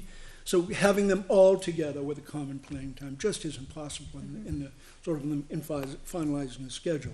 But one other piece to that, which is encouraging to me, and I know it's encouraging to Mary here, which is our unified arts coordinator and our 4 CFs have a common time off together themselves. Wonderful. Okay, which to me is awesome, because the work that's being done in dribs and drabs in the midst of COVID and all these other things, we can bring that to a very different level of completion, of sort of unanimity and agreement by having the CFs and the UA coordinated together to bring that back to the departments and to make sure that we continue to do a lot of the good work that's been done so far. That's great. So to me, CFs are what? curriculum facilitators, so English, Third math, grade. science, Oh. social studies, Okay. essentially department chairs, Okay. okay? Yep. Yeah, that's Yeah. great. I think it's great that each department has common planning time too, so we can continue to see the Correct. work coming out of those PLCs. That's fantastic. Yeah, absolutely. The thing that was exciting to me is now it gives me an opportunity to set a monthly meeting with Yep. the CFs and say, okay, this is what we need to tackle Right. from a curriculum lens, and really get all of the departments doing the kinds of things Yeah. that the social studies department is doing, because they really did it on their own. I mean, Nate really took the lead on that. So being able to have more direct communication and regular meeting with all of them will, I think, really help facilitate the curriculum work. Right, and I think this is not a 1-year thing. This is a 3 to 5 year thing in terms of the collaboration Right. in and amongst the departments themselves, then amongst the coordinators and the CF, and working with Mary. To me, there's so much possibility for things to really move in a much better direction, and it's already heading in a better direction. That's great. Yeah. And so the board knows, so we have a scouting party going tomorrow. And the scouting party is Bill, Tom, who's not here, Mary, and me, getting in my van and driving to a school that's been doing this for 20 years. Oh. And has totally institutionalized this collaborative use of time. And so we're calling ourselves the scouting party because we want to see if they're really walking the talk before we start to send staff down for PD and so forth. But we think that, the scouting party will find favorable situations, really be able to put this together, and then send some pioneers out next year to build on this. Bill's right. This is definitely a 3 to 5 year commitment, and then it becomes a school that's done it for 20 years already. It becomes a lifetime of how you just function. It becomes the norm if you implement it correctly. So I'm very energized that we have found a place, and if it pans out the way we think it's going to, you'll hear a lot more about this partnership and how we want to implement it. That's great. Yeah. And then, Bill, were you done? Just one other quick thing, just while Bill is here. Sorry, I didn't want to jump if you have more to say. So the shelter in place that we did, I just think sort of debriefing with everybody what happened, because I'll tell you, the partnership we have with Litchfield Police Department, I mean, they were fabulous in supporting us. And I just want to acknowledge the parents, because we send out a moderately alarming email of, hey, we've put the school into shelter in place, we've got a situation, we're working on it, let us do our jobs. Yeah. And it was fabulous. We were literally allowed to do our jobs without anybody panicking. They trusted that we were taking care of things the way we needed to, and we were able to work out very well with it. So, Bill, I don't know if you had other things to say, but it, I do. I don't get unsettled easily. And I was a little unnerved at the time, and the great part of this was having Dave Donnelly there, okay, our SRO, who said, okay, we've got this under control. And so we knew what the circumstances were, we knew the directions we had to go in, we were interviewing some students at the same time we had the shelter in place, or secure campus. We also, I took the time to walk around to check doors, look at accesses, see if kids were moving around. Our staff was amazing, both in terms of in the office, but our teachers, we expected they would continue teaching. I walked by rooms and they were teaching, they were quiet, they were respectful. I tried to go into one door, I could not go into that door. Nice. Okay, yes, absolutely. In fact, I took my key out and I was still not able to go into the door. And so the students, were actually not letting me. And then I said, it's Mr. Lonigan, I need to speak to your teacher. I was returning a student there. Our office staff, we knew we had the situation under control, away from campus. And they were doing a great job of answering phone calls from nervous parents, not a lot, but some, about should I send my student in, they've got a delayed arrival. Well, that's what I was gonna say. That was maybe me. I going dropped my forward- kid off in the middle I of told it. him to wait in the parking lot. But just maybe going forward, if the message is sent out like secure campus, if you have late arrival, we'll contact you. Yeah. This way you're not getting an influx of phone calls coming in, because I know I was my household was one of them. It's Yeah. like, okay, what do we do? Yes, and the challenge with that, I can explain a little bit of that, is I was getting ready to send out a quick email, a text message. I got wrapped up and involved with dealing with kids and questioning them and those things, and so we didn't naturally have a progression to the next person in line to say, okay, so I was communicating with Mike, and Mike sent out a quick blast on that. So it was just in the midst of what we were dealing with, we were concerned about the level of what was out there, and I needed to get involved with Mike Perez to figure Yeah. out what was going on there, so. No, I just dropped my daughter off and took out of the parking lot. And Because then we're Mike called on the way desensitized. home, and I was like, oh. Yeah. I had no Yes. idea till I got back home. But I'll tell you what, Bill, we're desensitized to this. I'm like, oh, somebody probably had a diabetic something. That's what my first thought was. Yep. Because if I knew what was going on, I would have been one of those parents. But I think that's probably good that you sent yours, like, right, come and get me. No. Come and get me. No. Do I have to go to school? Yes. Like, I was getting inundated with texts from my kids. Because I'm just assuming a teacher broke their arm or anything. Yeah. That was scary. this, I mean, I stopped, I said to Bill, let me remove the communication piece, because right now, all the kids are texting their parents anyway. Yeah. So let me get a message out. Right, right. Keep doing your thing. Yeah. Don't get distracted by that. I'll That was handle that piece perfect of it. timing. Yeah. For And someone like me. It was very quick. It was all within a Yeah, it's matter under of like control 10 really minutes. quickly. Yeah. I mean, everybody did a great job. I might I was like, why? What happened?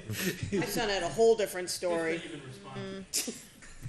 Well, thank you for Thank you. handling that situation so well. It And it was a team effort. Yeah. yeah. And- Yeah. No question at all about that. And all I'm, follow. so I've got my kids at the table asking me questions about them going to school, saying, you can't bother me right now, I'm trying to do something really important. I'm calling the police chief who is with his family, and he's doing his thing. I mean, literally, it is a community effort of everybody just pitching in and making things happen. Phenomenal. And everybody should just realize that's the behind-the-scenes stuff that you don't know is Right. going on. And they followed Alice protocol, that you couldn't get in the door is good. That's, Yeah, the everybody hallways did were their empty, jobs. doors were locked, that's Absolutely. awesome. That's how we keep our kiddos safe. Yeah, So thanks. exactly. Yeah. Even the ones that are dropped off in the middle of a shelter in place. You could have sat in the car with Michael. Yeah, she could have walked home. All right, Very good. Thanks, Bill. Thank Anything you. else? Oh, Awesome. congratulations on your new grandchild. Yeah, little Siobhan Lonigan. Nice Irish name. Sounds Italian. Yes. Yeah, she's awesome, doing really well. She's about, I don't know, 5 weeks old now, and just cute as a button. Is she home now? What's that? Is she home? She is home, yes. Good. Yeah, we had some challenges initially and was in the NICU and then down in Boston for a bit. She's home and she's doing so well. Good. Putting on weight and smiling for Grandpa occasionally. So She's gifted. Yeah, it's the greatest thing in the world, absolutely. that's great. Very good. Thank you thanks. so much. you.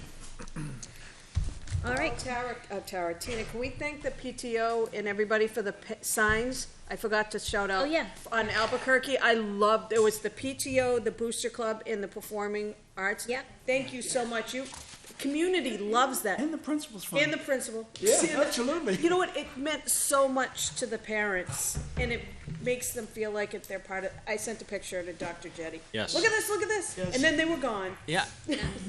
Yes, they come down quickly. Are they going to go in front of the pod? They'll go in So front of the pods. oh, nice. Yep. Nice. thank you. Good night, everyone. Thanks, take care. All right, Corey, Business Administrator update. All right, so lots of things going on. I'll start off with the project down at LMS. So finally, our formal contracts with North Branch and Windy Hill have been executed. Those are in place, so those companies will be with us for the next 2 summers as we go through this project. As mentioned before, the windows have been ordered. The cost came in at $36,000 less than we initially anticipated. However, that does not include the installation. I think we'll get, North Branch has said that they're anticipating that they're going to use their own carpenters to do that. They're not going to sub that out just because it's probably more cost effective to do it that way. Bidding for subcontractors, they had 2 walkthroughs last week. The final bids for those subcontractors will go into North Branch this Friday, so we'll start to get an idea of what some of those costs will be in terms of electrical and mechanical work. They also on the walkthroughs had the roofing company in, and they have cautioned us that it could be difficult to get in because of the supply chain and the impact of COVID-19. It could be difficult to get that membrane in for the summer. So right now we looked at the dates in the school calendar. Mike was in the meeting as well. To look between the weeks between Columbus Day and Veterans Day to try and have that be the time frame where the roof goes in. Hopefully, the materials will come in quicker than that and they can get started over the summer. And the kitchen design is reaching completion. We got the contract signed for the structural engineer who has to be involved. So we'll start to see some final numbers on that. CHS bleachers. We have determined in looking at it that we do need, for insurance purposes, there's some safety issues that are going on that we are going to have to look to have a pad laid for that. I have included the initial estimate that we had last year to do that work on the year-end funding list to get that done. I've been in contact with a general contractor that we usually work with, and I've also reached out to someone local who does concrete work. I have not heard back yet in terms of getting the work done. So we're looking to see if maybe we can at least get them put together to the point or stored off to the side so they aren't really an eyesore when it That's when it comes. perfect. That's all you can ask for at this point. So we're working towards that. Get some more blue tarps. Yeah. Oh, red and black tarps. Just put a That'd be par on it. perfect. You'll be fine. All right. So in going back, as we have all that work that's coming down the pike as we go into the summer, I put on here some of the unanticipated things that happened down at Griffin during this year. We started the year with the electrical switch being blown out by a power outage, and then we had a roofing leak that ended up with us losing $5,500 worth of books out of the library. Fortunately, both of these instances have been covered by insurance, so it was an unanticipated cost, but we were lucky to be able to recoup a lot of the funding. You said they lost a list of books that they lost? No, I have it. Oh, I thought your thing says. No, the list will be submitted. The listing of what has been lost will be filed with Primex. I didn't lose the list. I still have it. I've asked Corey to kind of keep a running list of what our oldest building is costing us. Okay. So I just think it's important that people understand that, you know, one electrical switch, $56,000, you know, and so I just think we have to really kind of keep track of this. Just in terms of year-to-date financials, and I know Tina has reached out with some questions from the budget committee. I've noted, broken out what the underspend is currently in the general fund.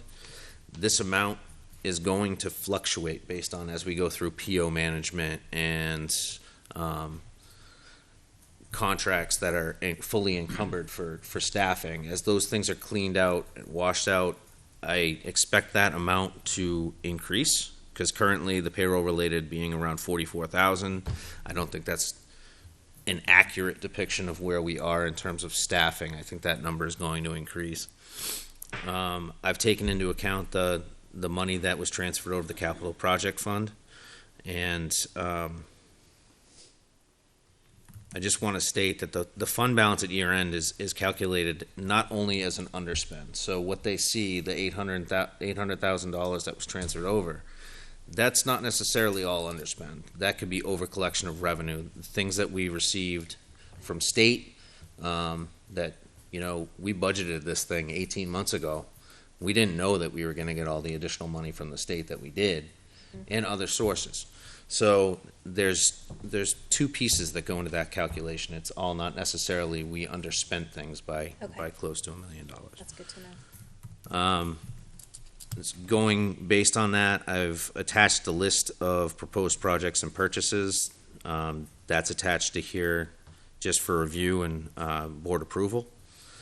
And just gave kind of a definition of what each fund balance is when you look at the balance sheet. So encumbrances are considered assigned. Transfers are amounts due to the expendable trust, which is warrant article 4 that was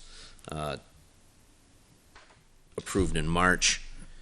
That's considered committed, and then unassigned will be the final amount that, you know, it gets put into the tax rate calculation for return to the taxpayers. I'm anticipating once all the PO management and contract management, all that stuff is done, the unassigned fund balance to fall somewhere between 100 and 200,000. I won't have final numbers until after the final payroll is done and we do the final liquidation of all those contracts and things. So I'd say by the time we have the meeting in July, I'll have draft financial statements for the year ending on June 30th, and that way we can address fund balance at that time. And other than that, it's just my financial statements as I provide them in, showing fund balances, total expenditures, and all that. I provided general fund, food services, grants, and capital projects, and trust funds. I now incorporated the trust funds into our financial software so that I can track it there and provide it to the auditors easier. You will note that through May, the food service deficit is under $100,000. Last year, I believe we subsidized the food service by about $150,000. So the loss is a bit less than it was last year, and mostly because of the amount of federal reimbursement we're getting has really helped us to get through this year. The breakfast, those must have helped, right? Breakfast helps. It's really, they've done a nice job in keeping food cost and that done. Especially there's about a 67% fixed cost rate in the food service so she's been able to manage the things that she can at a reasonable level. Any other questions for? With that, if we want to take a look at the projects and purchases listing, if anyone has any questions on that. I have a few. Okay. So the first one is Chromebooks. So the price is in here for Chromebooks for first grade, fifth grade, and freshmen. Yes. I know we had conversation that we shelved for other touchscreens or non-touchscreens. I believe he's done a standard model non-touchscreen. And that's actually, the total in there is based on the invoices that he has, because he did go ahead and order these to get them in because he didn't know if he'd have the time. Okay. So that'll be billed as of July 1st, but that's the actual amount. Okay. And it's $11,000 less than he initially expected. Because they're not touchscreens. They're not touchscreen. Yeah. And so it looks like we deferred also shelving for the Learning Common LMS. Yeah, that was in the budget 2 years in a row. I think now, I think I put it here as we were going through the budget process so that when we hit July 1st, I'm going to say get the shelving done, so we don't Is see that it to in the replace budget the again. metal shelving along the wall? Okay. Yep. Right, so then the next one, the bleachers at CHS, now we're gonna repair them. Repair rather than replace. I thought parts were obsolete. Parts aren't obsolete. It's a lot of, Okay. it's the small wheels in it that really need to be gone through the mechanism that pulls out. Camera upgrades, are those ones were discussed for outside? Camera upgrades are throughout the buildings. We went through and did an analysis of where we have eyes on through our surveillance system to make sure that any common areas, most areas of the school, to make sure that everything is covered. That was done by the emergency. That's what I was wondering, management those group. were the So ones that we discussed. Yep. we did the audit, Yep. what can you see? What are the cameras that are, not as clear as they could be? And so that's the cost to Which is upgrade nice, it. because you went through all parts of the building, inside and out, to get full coverage, especially at CHS and the parking lots where Does that there's a lot count of. at night too? Yeah, Yeah, Even the back where it's very poorly lit? and it's not full coverage. I mean, there still will be. There'll still be some blind You'll never get spots. 100% Oh, yeah, coverage, right. but this gets us pretty They gotta close find 'em. to pretty close to full coverage, Brian.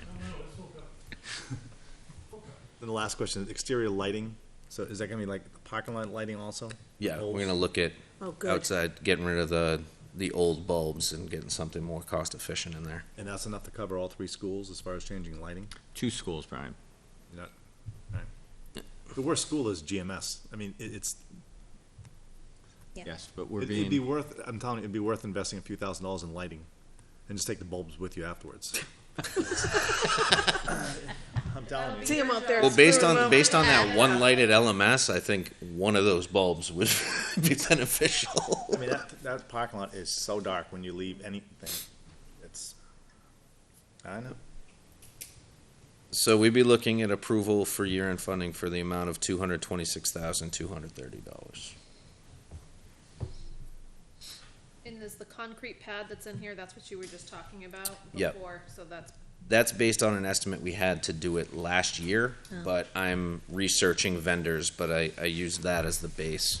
It's concrete pads, right? Yes, it's 2. yes.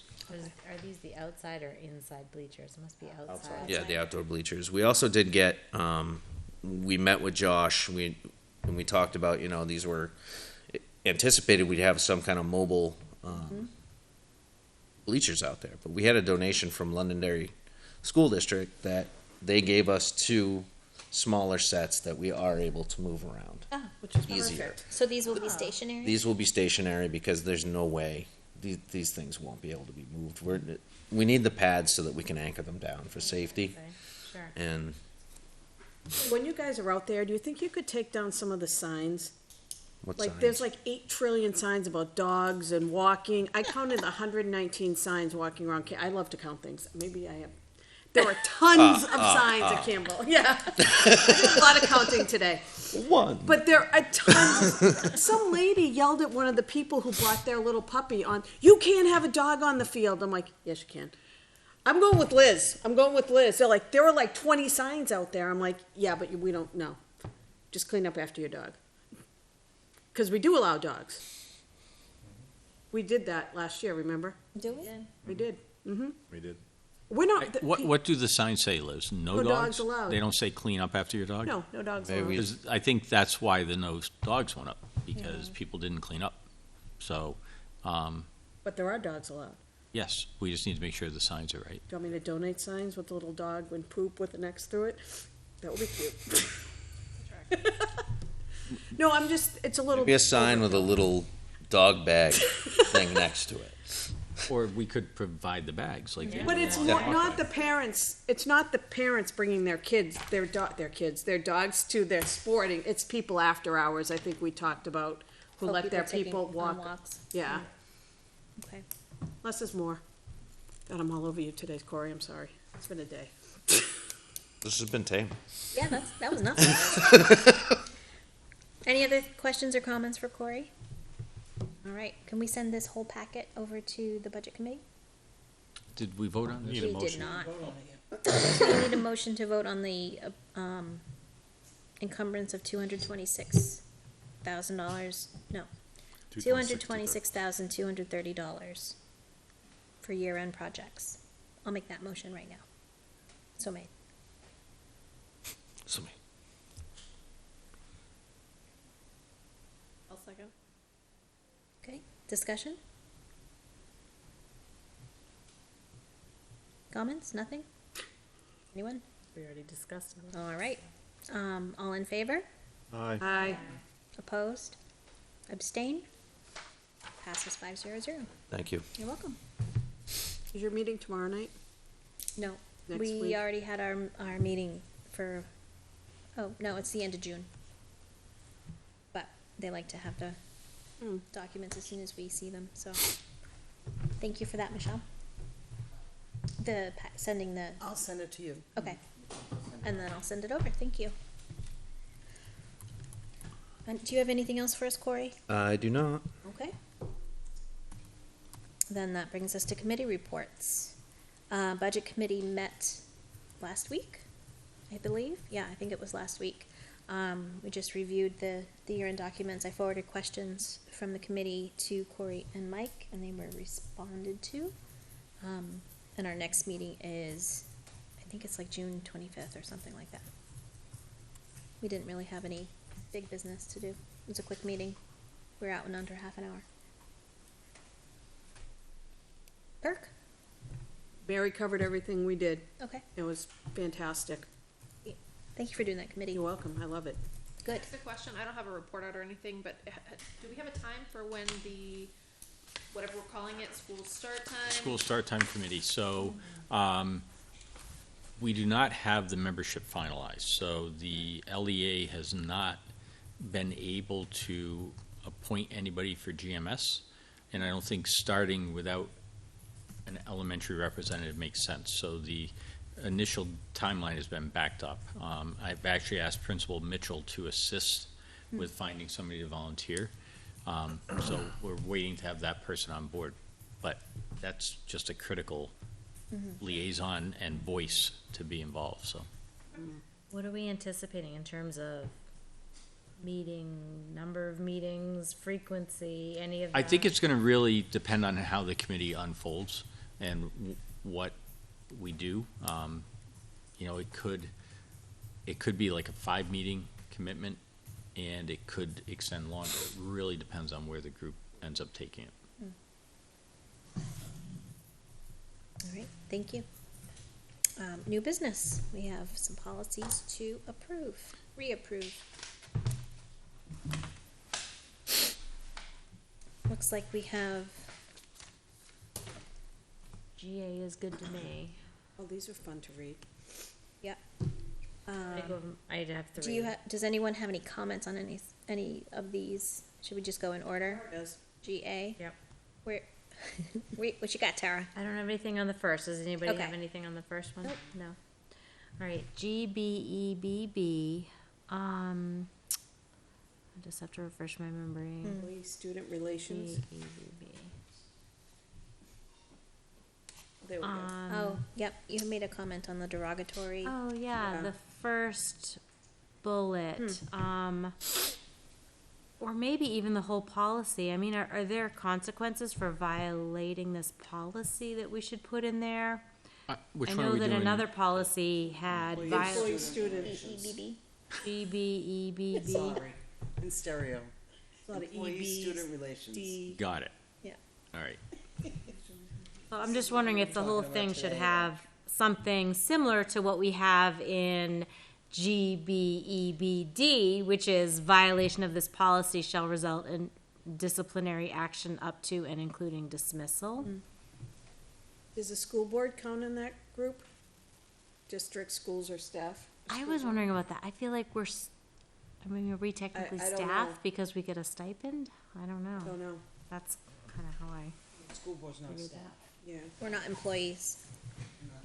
Oh, How come so it's, district is These are capitalized? mainly, this policy is mainly, we discussed that today, it's mainly guidelines. Okay. So consequences don't normally go with guidelines, and Dr. Jetty explained that it would be on a case-by-case basis. Yeah, because it really depends on the nature of what was said, and then Sure. If it's, we typically involve legal in that, and, they have a better handle on the case law, the types of situations that are out there. So, it's interesting ground when you cross, so employee-student, I think, is a cleaner boundary. right. People do have free speech, and so, just trying to find that boundary with adult, or even somebody criticizing the district is definitely, you can't infringe on their right to free speech either, so it's how they do it. And directing it towards students is inappropriate. Correct, Right, and so that's why the first Yeah. bullet was the Yeah. one that I was questioning, so, okay. And then another small thing for that, I think it's the fourth bullet. Maybe we could just add e-cigarettes in with tobacco / e-cigarettes, since they're not technically tobacco. We've done that for other policies. Yeah, I'm okay with that. And then, that's all I had for that one. Okay. The next one I'm good with, too. I gotta run out for a second, Okay. but I have a question with the next one, GBEBC. Yep. Is there someone out there, Brian? Do you want me to Yeah, go? no, I'm gonna go. Okay. Teachers and other employees of the Litchfield School District shall not accept gifts from students, except as such gifts as represent tokens. So, there's a lot of gift going. So, Especially this time of year. yeah, coaches get gifts, teachers give out gifts, teachers receive gifts. Token's like a mug. What about a $50 gift card to the Outback? That's not a token. I think that is a token. I mean, do we put a dollar amount on it? I don't know, that's what I'm A asking. value on it? It's been Because I going- agree with, It's been going on Right. forever. absolutely, and But I in reading this, it's like they shouldn't accept any gifts or I give know. out any gifts. Right. I know. But are the students giving it, or the parents? Like, I know for, Well, the students Sto- are sports, for requested to give example. them the money, but it comes from the kids. Like today, $13 went from my wife's pocket to my son's to go somewhere. The other issue I had was in the first line, from companies or organizations, that includes a PTO. yeah, right? We give out gifts all the time. yeah. And it says do business with, so are we doing business? Technically, the GMS PTO is a 501c3, so it is a nonprofit. So it is an organization, and it is something that supports the school. But we do the luncheons, we do gifts. We just Yep. had Teacher Appreciation Week, and so I don't know if we want to say except for, Right.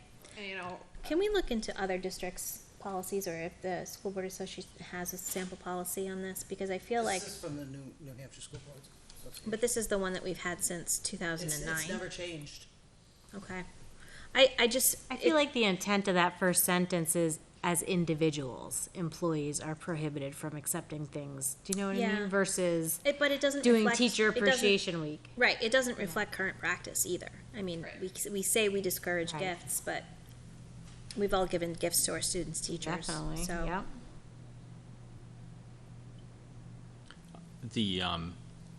So I'm thinking like the PTO's mission is to support the schools, correct. but the company that sells photocopiers right, are a profit-making company, and so if they say to Corey, here's box seats at Fenway Park, which they Okay. have, probably, in I'd sell return them. for Like your the rest of decision about who will be your copier supplier, Right. that's what this policy is intended to Right. put a stop to, Right. so. I think I think that makes sense, and I know we're reading a bit too much into it, but when I think of Raise Craze, and that's another one where they do offer perks and benefits for us to use them. Again, that's the PTO, not the school. Right. School's not contracting with Raise Craze, but we had a pie making company that wanted us to sell pies and brought in 4 pies. And I just left them in the teacher lounge because I don't want to eat them. But Yep. That's technically a gift from a vendor. What, should I not have done that? Is that, it's But a how pie. much value is it? Material value is What do you think? usually defined as anything over so Well, much that, money. and maybe that's what we need to add to it, is a material value, you know? Well, I would think that tickets to a Red Sox game, in the big booth up there would probably. The big booth up there. I guess what I would say is I Let it understand sweet. what the intent The is sweet, with thank you. this, Yep. but I think the strict language of it, people are violating it on a daily basis, and it's okay. That's not what it's intended to prohibit, but technically it does prohibit. I think it gets into the word token. I mean, Yeah. it's, what does that mean? And for one family, that could differ from another family. So let us do this. We'll take this one back. I'm thinking we'll look at a couple of other districts to see how they've taken the school board policy and modified it. Yeah. Yeah. This was a topic, I can tell you in Bedford, this was a policy that had come up. So let us take a look at it, and we'll come back with Yeah. suggestions on it. Okay, I like that idea. I mean, what's your sense? How would you define token? I mean, I think, the apple for a teacher kind of thing. I mean, it's always gone on. It's not anything Right. unusual, but Well, that's what I'm saying, it always what has. gets beyond that? But yet, I mean, when reading this policy, it sounds like it shouldn't be. I mean, there was a discussion at one point on the Facebook page a while ago, but can I bring in a bottle of wine for the teacher for Teacher Appreciation Week? And it was, no, they can't accept alcohol, but I don't actually even know where that's written. On school grounds. Actually, that's funny you say that, because it shouldn't, that's not even the policy they should be pointing at. It's no alcohol allowed on. Right. School grant, Right. Grounds. right. So you can drive it by their house and drop it off on the porch. But is that a token? So. Yes. After hours off Yeah. school grounds. But it's everything. I think of, Yeah. like, I just thought of, like, Mrs. LaBelle, when she gives out the gifts. Yep. I don't know where that comes from. I don't know if that's Friends of Music that supplies that, or if it's her, but it's every year. Sure. To me, this policy doesn't speak to intent. So it's like, is the bottle of wine intended to influence a grade? That's the Right? line, right? Or is the bottle of Yeah. wine intended to, the grades have been done, it is what it is, and we just want to thank you? Thanks for putting up And, with my kid over that's there. the piece That's that what it is. seems missing in this to me, so let us take a look, and maybe somebody Right. grab that intent piece that, Right, I agree with I think that. that makes sense. it's the same thing with the Red Sox tickets, right? I mean, the intent is to influence a decision versus, I just want to thank you, and maybe token's the wrong word. Yeah. It might be intent that we really want to get after, Appreciation so. or gratitude or whatever. Okay, I agree with having that one come back. All right, Thank you. thank you. Any other comments on B, D, or A? G, B, G, A? GA? Close these, hold on. Those GBEs, okay. Oh, Tara, you had made a comment on the communications one, hadn't you? Yeah, GBEBD. Yeah. I mean, not that we have to name everything that people are doing, but I know that there's group texting going on, Huddle. You mentioned Snapchat. I hadn't heard about that. Yep. But hold on, let me open it up.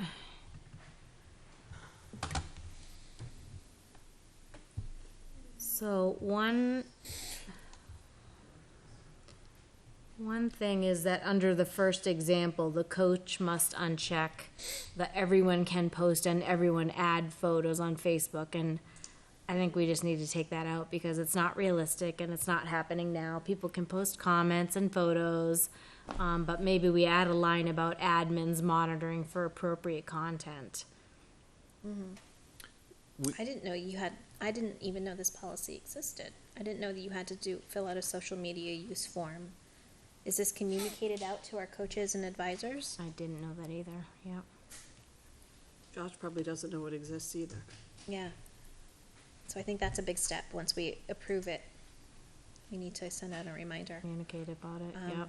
I mean, I'm just thinking back to the Twitter post with all the misspellings and incorrect grammar that didn't get caught by the group's advisor. you know, she hadn't even seen it. It was posted by a student, but that's a representation of our district, so I think we need to figure I think out. the examples should just be taken out. Yeah. People know how to create things now.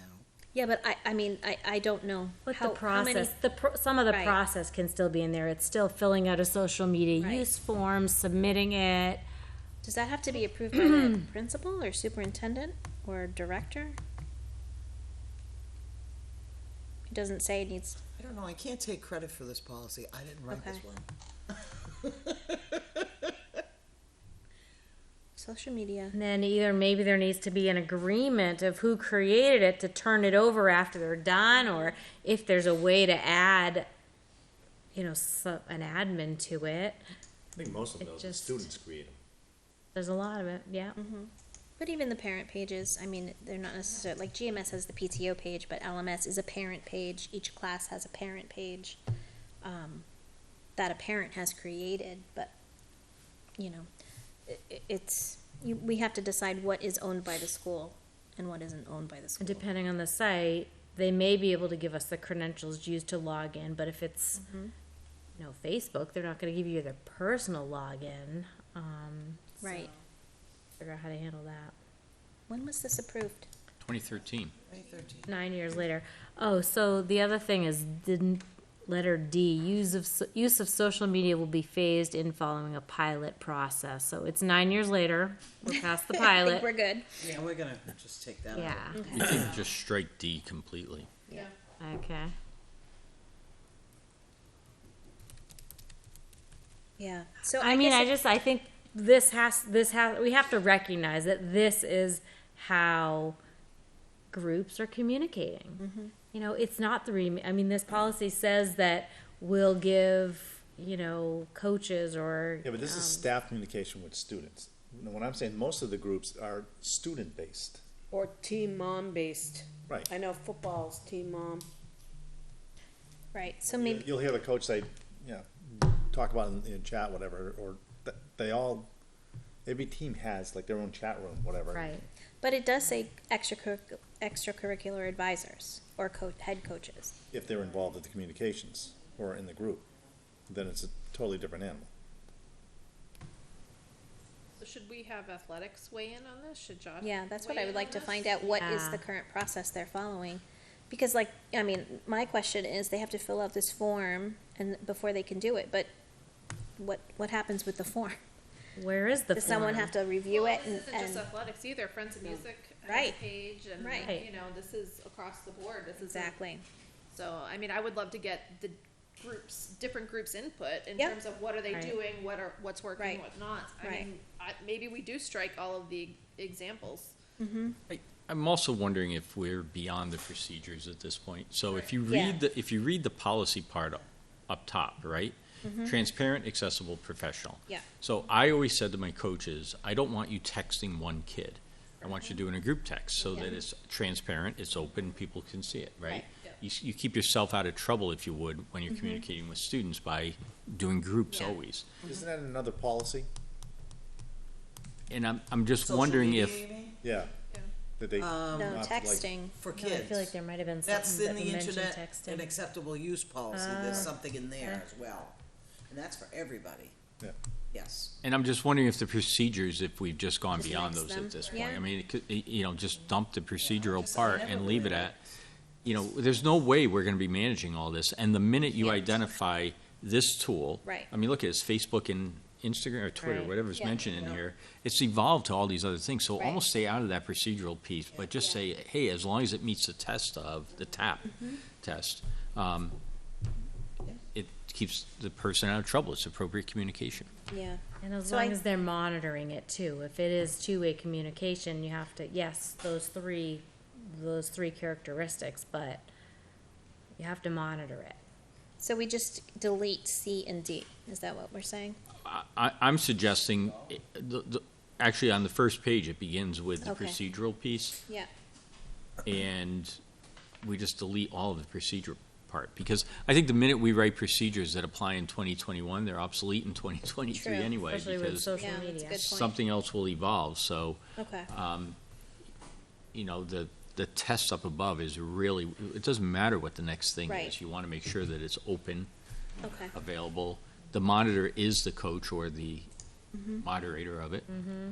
Do you think we should keep E and F, as, you take the E and F off, but, you know, social media use is intended to reach an external audience, so participants shall not expect to be able to access all resources when inside the district network?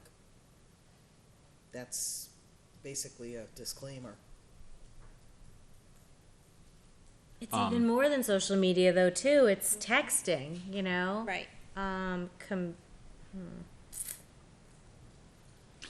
But see, I think that's covered by the acceptable use policy. I do too. You know, I think, So maybe reference that? yeah, so maybe underneath the policy, that the acceptable use policy will dictate, the expectations on communication. The part about if you're not a district employee coach, you're gonna get a district email, well, yeah, Yeah, that's what we do. Yeah. I don't know that we need it in procedure. right. Okay. All right, so that will come back as well? good. Would you say, staff, yeah, acceptable use policy will dictate? The use of the social media. The acceptable use policy also has a thing about violation will result in disciplinary action, so maybe we can remove it from this policy. Because it's there. It's referenced in the other one. And staff sign off, I think, annually on that In the policy. handbook, So, yep. so that's another piece that, again, you don't need the procedural part here per se, because it's covered by Yeah. reviewing and signing off on that. Yep, I agree. Hi. Can we help you? Okay. No worries. Okay. Any other comments on any of these other policies up for review? No? All right. I will make a motion to reapprove policy GA, GBCC, GBEBB, GBEBD, and GBGA. Hold it, not GBEBD. Not that one? No. Yeah. The gifts and So solicitations BC and BD we're not doing. and communication with students, Okay, those sorry. two we're gonna Fourth and the fifth. come back, right? Okay, so GA, C and D. GBCC, GBEBB, and GBGA. That's the motion. I'll second, yeah. Thank you. All in favor? Aye. Opposed? Abstain? 500. Policies first reading. We have EBCG, communicable and infectious diseases. NHSBA policy. This is a brand new one. It is, it replaces, policy GBGAA, the HIV AIDS policy. Oh, okay. But there are some new things in it, so it was totally rewritten. Okay. So this is if you approve it for first reading, that it's a first reading. I'll make a motion to approve EBCG for first read. I'll second, yeah. All right. All in favor? Do it. Aye. Aye. Opposed? Aye. Abstain? Sorry, You I don't, was an do you aye. That oppose? was a late eye. Okay. I typed the whole thing too, I'm an aye too. All right, 500. So once this policy is receives final approval, then we can rescind. I just wanted to give you a heads up that policy Yeah. was rescinded Okay, by the was withdrawn by the NHSBA. okay. And now we have policy JLCG. I'll make a motion to accept policy JLCG for first read. I'll second. Unless somebody else wants to second? No, go ahead. Okay. All in favor? Aye. Aye. Opposed? Abstain? That's 500 for JLCG. And then we're moving on to a second reading of policy GCQB on employee exit interviews. We have a motion to approve. The second. All right, all in favor? Aye. Aye. Aye. Opposed? Abstain? Approved for second reading. And, Now, there is a policy you will be rescinding. yeah, we're going to be rescinding policy GBA. and policy GBGAA slash. The second one you won't be. You're gonna hold on that for now. Oh, okay. Read the other one. One at a time. Okay, GBA. Yeah, there we go. And this is because we, Because, Group policy AC. that policy has been withdrawn and comes under Okay. policy AC, which we have already done and approved. okay, I'll make a motion to rescind policy GBA. Second. great. All in favor? Aye. Opposed? Abstain? Policy GBA can be rescinded, Gone. 500. And we're not gonna do anything with the bloodborne pathogens, is that correct? Once you approve BCG, Right, then we then can you're gonna rescind that. rescind it. So it's on the Okay. docket to come off soon. It was just funny how that all came out and together when I was reviewing all of Yeah. them. I think it's been- Okay, so we'll move on to the revised job description for IT support technician. Yep, so just a quick background on this. Jason's in the middle of sort of revamping the department. So he's rethought the personnel that he has relative to himself as the IT director. We then have the database administrator. We've had the IT support we've had a network administrator has been the other title. That's sort of being revamped as an IT support technician. Frankly, with the level of devices that we have deployed, we really need somebody who is out chasing down repairs and tickets on quick problem solve fixes in the schools. So he's envisioning this position to do that instead of the network side, which the network has been stabilized. Jason understands it. He's capable of doing it. And so that's why it's being rewritten the way it is. And then, of course, we have the digital learning specialists that were approved, or specialist that was approved. So that's another support piece that will help at GMS and LMS next year. So this is a first look at the revised description for you. Do the learning common teachers do stuff like that? I know ours does at our school, like if Tina needed a new computer or a charger or needed reset Yeah. password, the learning commons person does it. I think it was the computer, I wanna say the computer teacher or Mrs. Planty at GMS, Okay. but I think in LMS and CHS, that is the case. Although COVID got that very muddled up. And so we're getting back to exactly how, where will a student go? It's possible that it's going to be handled in the main offices. And so that's another place where they may actually have, go there for a Chromebook loaner. So that'll be revamped over the summer. Revamped over the summer. Okay. Yep, as all of this sort of falls into place. Okay, So what was the previous title of this position? So it was a network position and now it's been reworked to be an IT support technician? Yes, because if you look at the things that were crossed off, Next year. a lot of it was sort of network related. Okay. backing And things up and everything. This is much more about the in-the-field problem-solving, definitely. troubleshooting. Yeah. Quite frankly, Chromebook repair has become a major Sure, task for the yeah. person. I mean, they get dropped or broken, and they have to be reassembled. Okay. So this is not a new position, this is, Realignment of the Realignment. same three positions. It's just who's going to do what going forward. great. I'll make a motion to approve the job description for IT support technician. Second.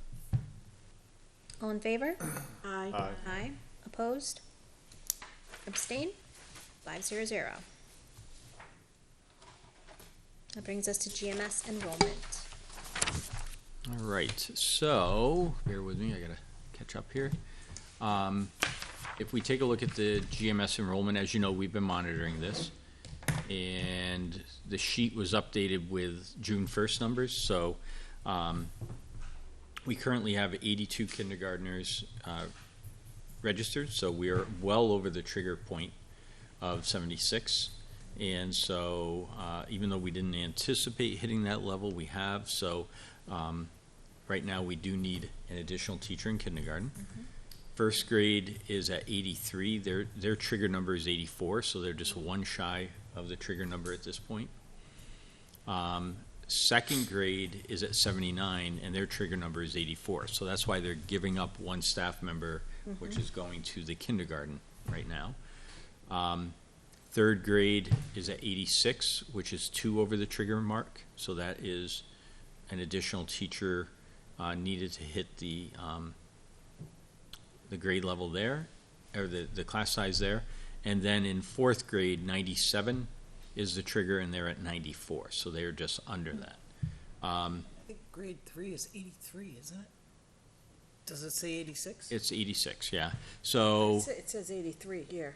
it's, Should be 83. yeah, Principal Mitchell went in because he has people who are coming from outside that aren't reflected on that enrollment sheet, but have indicated they've registered for next year. So he updated these numbers based on, I guess there's another spreadsheet that Ms. Wilcox is maintaining that has those numbers on it, so.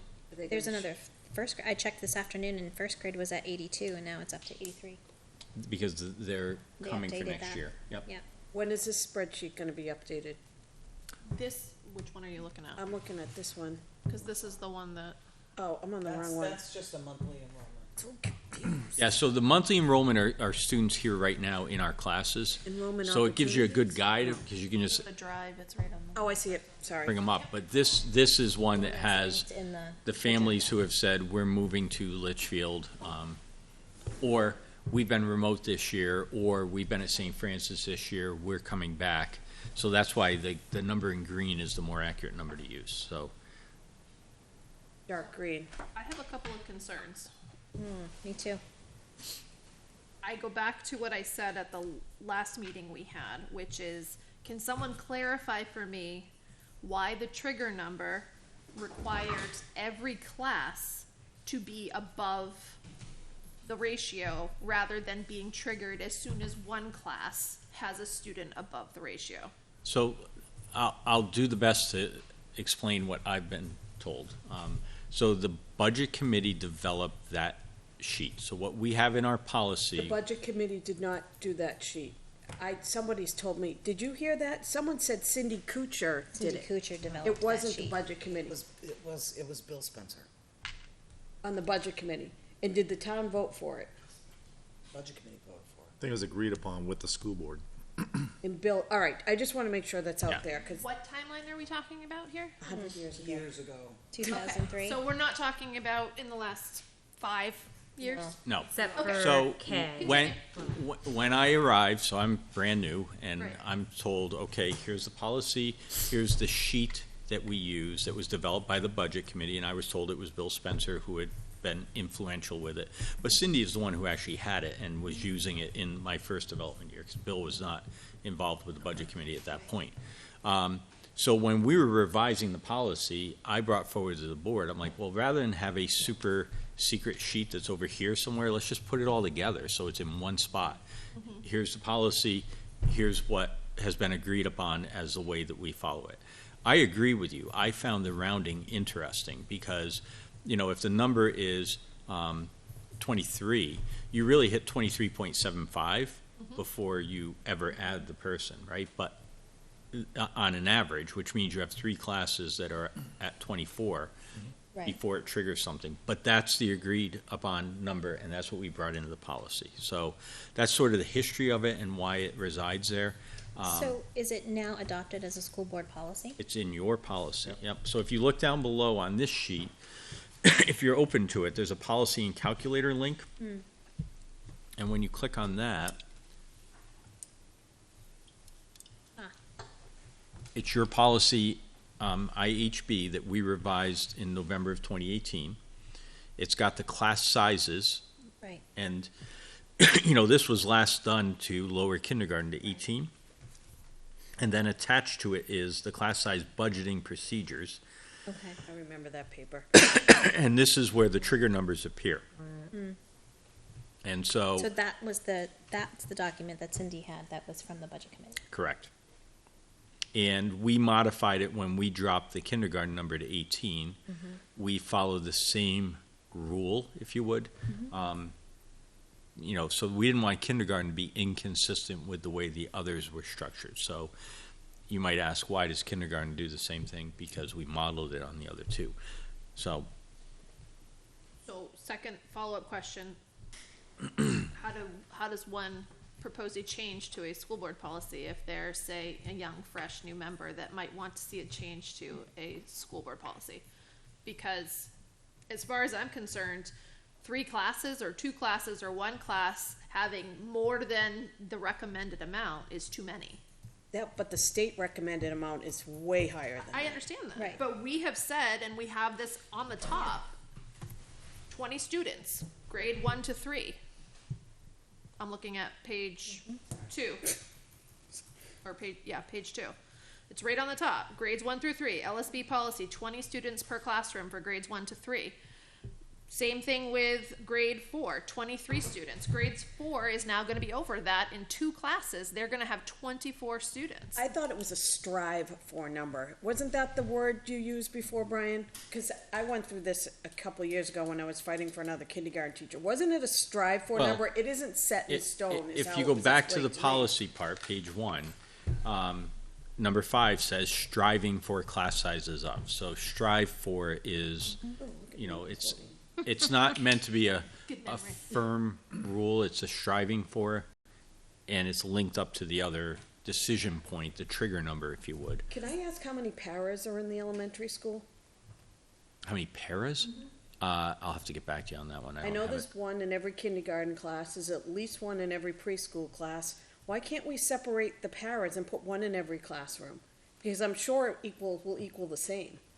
But then every teacher will have a para in their classroom. And I know I'm a Right, special. different subject, Liz. Yeah. No, but that wouldn't help with if 23 is too many. Aren't there IEP requirements that Yeah. require 1-to-1? So we Paras have to are comply IEP. with Well, there that? are some that are 1-to-1, yeah. And we are trying to hire paras this year, and we haven't been Right. too We successful have in that. way too many paras in this district. Way too many paras. Yeah, but those are, I mean, aside from preschool and kindergarten, all of the paras are IEP driven.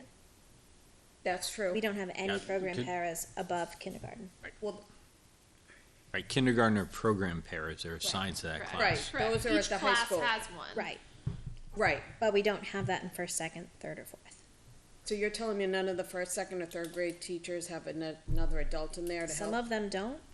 I mean, it depends on the students, what students they have. Okay, sorry. And the I go period, off because track. some could be assigned for one subject matter and not another, so it Right. really, it's IEP And you driven. can't rely on those paras who are assigned to students to help out with the other students in the class and to, be another set of eyes. So Or I'm looking at these facilitate lessons. numbers, I guess, saying 4th grade is over 23 per class in 2 classrooms. Mm-hmm. 3rd grade is over Bless you. 20 times 6 with 6 extra kids. So there's going to be 2 classes that have 2 above the 20 with 22 and 2 classes with 21. Now, third grade should have a 5th teacher. If Yes. this number is correct, it's 86. Yeah, Right, but it doesn't right now. because he wants it to be in fourth He wants grade. it for 4th grade because that Oh, number is so that's his number. So right now, how many teachers are in 3rd grade right now? 5. How come it says 4? Because he's proposing He's there be proposing 4 4. if we stick with the 22. Because last time we didn't hit any of the trigger numbers, whether you consider the trigger number to be. So you're gonna take a class size, 93. you're gonna take a class size, and you're gonna put it over the trigger number to move a teacher into another class, so it's under the trigger number, which it already is under the trigger number. But then we'd have to do it for the other 2 grades because they're close to the trigger numbers. I don't know, I think it's a chain Well, it doesn't make any sense to make a class size over the trigger number to move a teacher into a class that's not there yet. That's an admin decision, right? No, it's not. I mean, not. if you read the policy, let me just go back to it for a second, because it talks about the administration will consider the following factors, and it says the type of load which each teacher will be most effective with the children in the class. So it sounds like the administrator should be considering the individual students in thinking it through with the strive for motion or notion. The experience of the teacher and his or her familiarity with programs and policies. So for example, if you had all new teachers that went into a grade, you might say, oh gosh, in this case, that's a resource that would make some sense, or if you could bring somebody with some experience in. Required prep and correction time, and then reporting requirements for student progress. So, I mean, all of those things should factor in, but I don't think it's the principal's decision to just place that. I do think that that's a partnership with the board, And that's why we have a policy. and that's why the policy is written. But I think we have to consider the things that we don't know. I mean, is there a high number of No. students No. with special needs in No, that grade? that's they not- have 13 in the fourth grade, and that's the first thing I looked at, and 14 in the third grade has an even 16.9%, while the fourth grade has 14%. Where do you see that? So Under if spec. you look at the second tab on the Oh, sheet. you added to the Yep. elementary So grades, okay. we just wanted to pull, so I what gotcha. is the percent of special needs students per I don't grade? disagree that third grade needs a teacher, a fifth teacher. I also think fourth grade needs a fifth teacher Well, third grade already has a fifth teacher. this year. Correct. And it needs it next year. Correct. But I then think so, yeah. an I agree argument with could that. be made for second and first grade, then you would say first grade, because they have 20 kids, or 17 kids. Oh my God, I'm getting all confused with these clicks.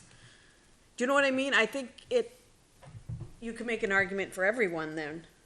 So they're gonna be 16.6. But fourth grade sticks out to me because its class size is already 23. So having two classes with 24 in it for fourth grade, we haven't hit the 97 trigger number yet, Right. but we are setting it up to be two classes next year that are over 23. Yeah, I'm not okay with that. that's our policy. Well, and that's why my question was, how does a new board member change a policy or make a motion to change a policy? And it's that simple, right? So when Liz was concerned about the kindergarten, she made a motion to Yeah. change that number to 18. And we did. And then the board voted on it. So And it's, we went way over. to answer the procedural 22. question, it's, But we've done it, I mean, just because we went way over, like, for example, in my son's class, we cut a fifth grade teacher when I felt that it was important for them to keep 5 fifth grade teachers. We cut it. It doesn't mean that I'm gonna, hold to that for the rest, for every grade, because I disagreed with it then, and I disagree with it now. Weren't there only 76 kids in that class, though? 24% are special ed. So, yeah. But our policy doesn't evolve around special ed in the class. Because that's We what already they just have said that paras, all the one-on-one paras are there. I do think, first of all, it's absolutely the right conversation to be having to try to figure out how to get the resource deployed, because that's our limited resource, our teachers, right? I do think having it in the fall, when it's not about reacting to current numbers, it's more philosophically, what is it we want to base this on? Because then we go forward to the budget committee right up front. We're developing the budget for next year, and by the way, we've changed our policy and here's how we're doing it. Then it's a very clear decision that's not tied to, This current there's two situation. classes over 24, it's just a thing to think about. It's ultimately up to the board. Anybody can make any motion, Heidi. It's board member prerogative, right? But, When is the next meeting Dan's gonna be here? well, I've invited Dan into non-public tonight, and I think, because again, if he has personnel aspects to this that really should not be discussed in public, I think that would be the appropriate way to. And I think if we engage in that dialogue to understand his thinking, That's what I want. I Yeah. think this is a conversation that we should be having with him, and understanding, because here, looking at his proposed staffing for next year, he is proposing taking that fifth teacher from third grade and sliding it to fourth grade. He explained some of his reasoning for that. I'd like to understand that a little bit more. So I'm gonna hold off on my motion for now, because I wanna hear what Dan has to Yeah. say, but I have concerns with, one, the budget committee dictating how many teachers we need, and apparently we agree to it, but two, I am a little bit concerned with, I don't understand how we're not triggering it as soon as a single class is over that number. If we're striving for. So we'll need to add a first grade class. Because it was made to, it was And a third grade developed class. the mentality to not roll over till it hits that fourth class. Then it rolls over because the budget committee's argument and the school board at the time both agreed that they weren't gonna add a teacher for one student in one class. But then you look at the, I'm just giving you No, and Yeah, the backstory. but look at the Wasn't my No, I mentality. appreciate it. I think the backstory is important. I think it's important to understand the historical Yeah. perspective So on that, it, and that's for sure. what the discussion, there was a lot of discussion about it, actually, it was Yeah. very heated. If Yeah. we have 3 more first graders, we're gonna have to have a new first grade class too. Look at that, they're already at 20 kids in first grade, and they're little people. If every you have year. one more first grader, One more, yeah. Right. They're at 83 and the trigger is 84. I think, They're already gonna have 3 classes that are over. This is we're asking those, well, okay. if we want Let's a hear new from Dan. school, Yeah. we can't keep adding teachers, because it's gonna backfire on us when we want to vote. Right. Part of what I look at is what's our total for the year too, and something doesn't jive with me. Last year, I thought our enrollment went down this past year. It did. It did. And now It we're was it's 394. going back up Going up. next And year. now So it's back 394 with 22 staff. with 22. And now Okay, sorry. Oh my God. we're projecting to 424, but Yeah. at this point, Got it. not adding a teacher. Well, and it's not even projecting, that's That's the real That's number. enrolled. that's Right. enrolled, Yeah. that's coming, that's arriving Commitment. in August, yeah. Right. So we're So gonna what's have the to, 417 for enrollment under 21, 22? That was projected. That was projected. That was Okay, got it. projected. And then the others are actual. Yep. Yep. Okay. Good call I on that. just think we need to, if we add 3 new teachers, say goodbye to your new school. I'm telling you right now, we have so many conservative voters in this town that I'm just saying, But we have also reduced teachers when we don't need them. Actually, increasing numbers is the best argument for a new school. but we're not, we're just talking about trigger numbers.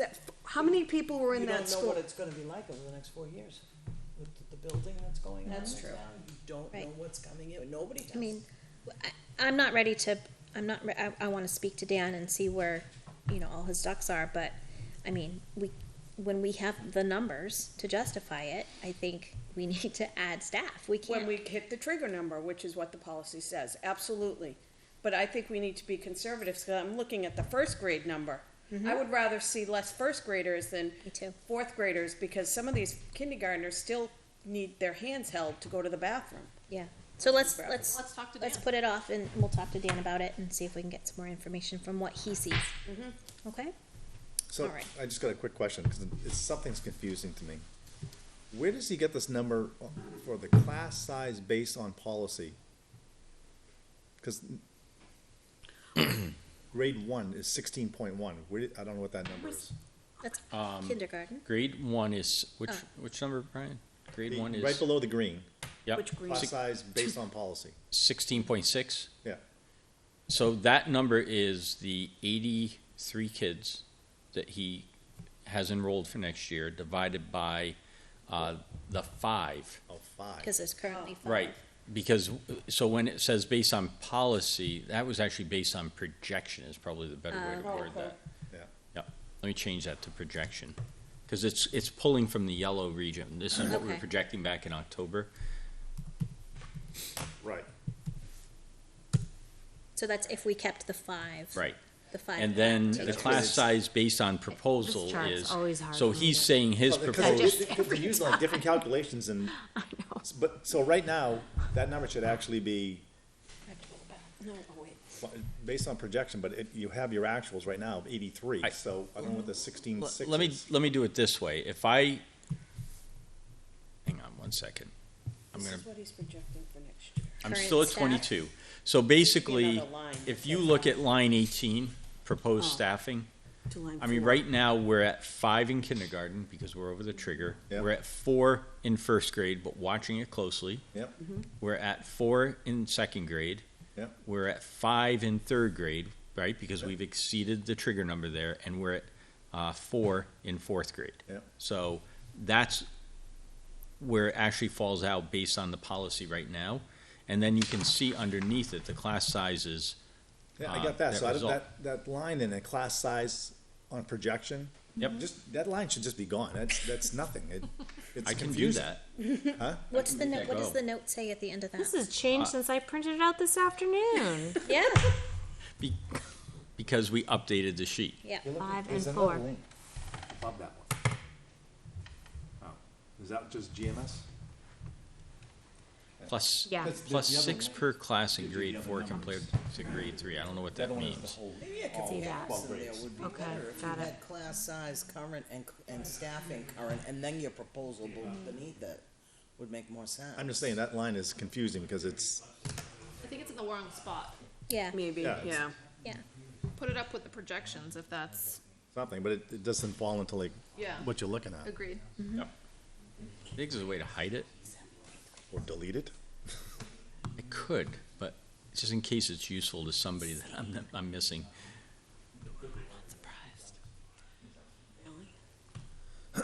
So It's the current 7th graders. let's have that Yep. meeting tonight and see if that It was helps. 87, there were 87 in that class, going up into 5th grade. I'm sorry. Nope. Yep, we'll have that discussion later.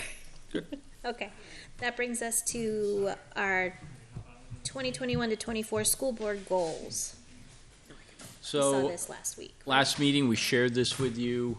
It was your first look at kind of revamping based on the retreat work that we had done. And I'm just curious if the board is comfortable with this, because I want to use this in our retreat coming up at the end of the month to now set the action items. So what will this look like in each of our schools, and bring those back. So we're going to use, the board got into some suggested action items. I want the team to sort of gel around it and then bring it back with the action steps on it. But Great. is the framework right? Because if the framework's not right, it's going to set us back. No, I think I had one comment on teachers, the great teachers. Ensure that we attract and retain high-quality staff through competitive salaries and benefits. I would propose that we also add a positive school culture in there, because money ain't everything. So under A lot, but it's not everything. under love of learning, although that does speak to students and not staff. Yeah. But item number 1, the first indicator, is a positive learning culture in all schools and all classrooms. But Right. Or mutual respect. I mean, that was the other wording I was thinking of.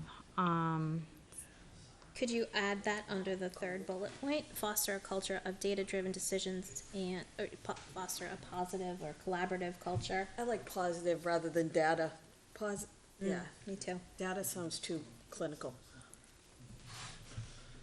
yeah, we can totally do that. Bear with me 1 second. It speaks to the culture. I think that is important, Tara. I like your point. It is.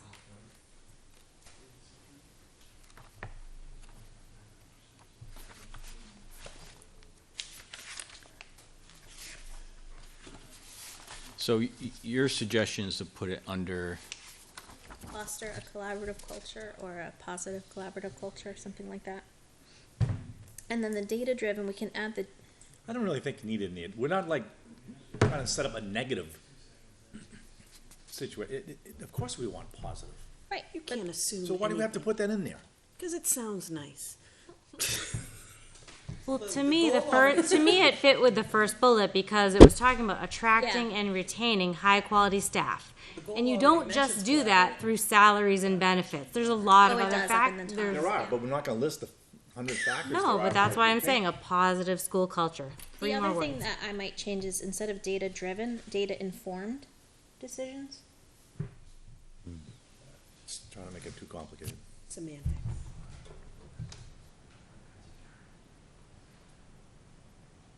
Does that make more sense? yeah, I got it. Okay. So basically, that last bullet in there, and if you read the great teachers piece, I mean, the kind of the actual goal, cultivate a professional learning community that Warm values fuzzies for collaboration, everyone. Yes. professional and personal Put that in there. responsibility, and continued growth for all. So that last one will now read, foster a positive and collaborative culture of data-informed decisions in I all love schools. that. Thank you. I do, I think it sounds nice. It does. Wouldn't you want to work here? Getting goosebumps, just thinking about it. No, that's what school should be. It It should doesn't be. need to be black and white. Sorry, lawyer, business guy. No, I agree that that's how school should be, but I'm just saying, we don't, whatever. I thought it was warm and fuzzy. It was up warm and fuzzy in the goal. Yeah. What? Just repeating collaborative and already Well, it's- collaboration and the goal, that's. You don't have to have collaborative. I ended that. We can, it You puts it cannot into the have enough indicator. collaboration. Yes. It puts it in the indicator. It's important. Good. It's important. It's how we grow. Okay, any other comments about that? Brian? I didn't have any comments, I thought it was great before. All right, old business. Did you approve them? Do we need to approve it? Yeah. Oh, you, Yeah. I'll make, anybody want to make a motion to, Liz, do you want to make a motion to Yes. approve them? I'll second it. I make All a in motion to favor? approve. Thank you. Aye. Aye. Opposed? Abstained?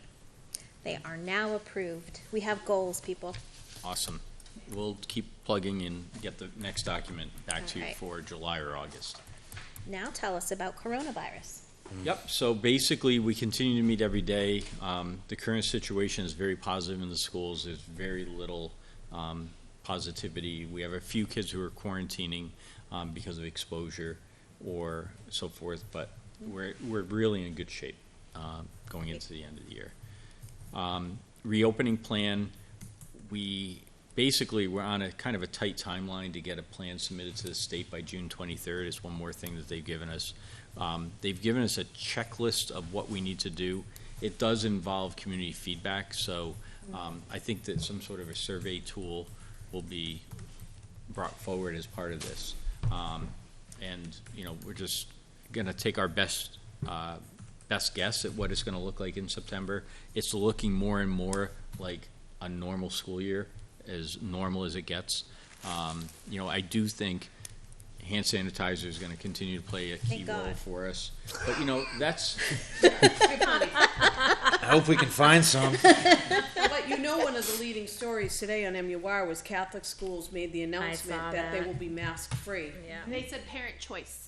Right, I see masks well into the future, depending on your kid or whatever. Parent choice. They will not be mandated. It is up to the parents. Yeah. and I think that a parent choice piece is probably where we're going to land on it. And then, the other piece too is that you could, so my daughter got sent home from school today because she had allergies. I knew what it was, but we had to go get the COVID test. I think they were just calling me with the results of that. So we're still in the process of doing that. And I think we're going to get to the point where, it's like the mask and so forth, for a student who is in with the sniffles or whatever. To me, it's that personal responsibility part that we emphasize with our plan and that we're just going to continue to emphasize going forward. So, knock on wood, we had a healthier year in schools because of hand sanitizing and mask and physical distancing. They work. Those things work. Not just for this. There was no stomach bug this year. And so if we can get to a point where care for others is part of what we take on as, I'm not feeling 100%, I'll put the mask on, and nobody's going to say, why is that person wearing a mask? That strikes me as odd, which would have happened a couple of years ago. I think now people will just understand that that's the nature of it. Yeah. So.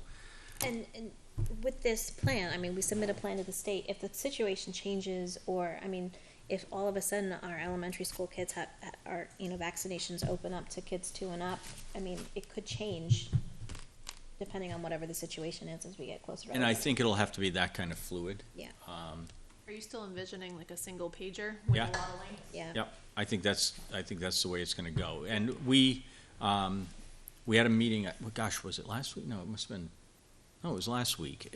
We were waiting for the template to come out from the state. And so, once we got the template, and again, it's a 4-page check sheet with all these things that we have to say that we've done in the plan, but we believe we can do it with links in a very short plan. So, that's the direction we're headed. Okay. So I don't want the board surprised if we push it out for parent feedback before we meet again. It won't be an approved plan until we've had parent feedback, but I really think, I don't know that we need to go back to the gym and have a community forum. I think people sort of get where we are, and this is not going to be something that's going to be as controversial, because it's going to be more normal than abnormal. Last year was more abnormal than normal, Right. so Right, we and needed we already that know level. we plan to open fully and, Yep, not provide synchronous learning and. right. Mike, was your daughter's allergies documented? No, that was the problem. is That's she the had problem. not If your been. child has allergies, it needs to be documented in the office. Yeah, though, I have to say, and this is what I said to my wife and the school nurse, when you wake up and there's literally an inch of yellow pollen on the car. Yeah. Yeah, right. Like, let's Yeah, be my red goes reasonable black. I and can see it use all. that data. She hasn't had any exposure to anybody. No.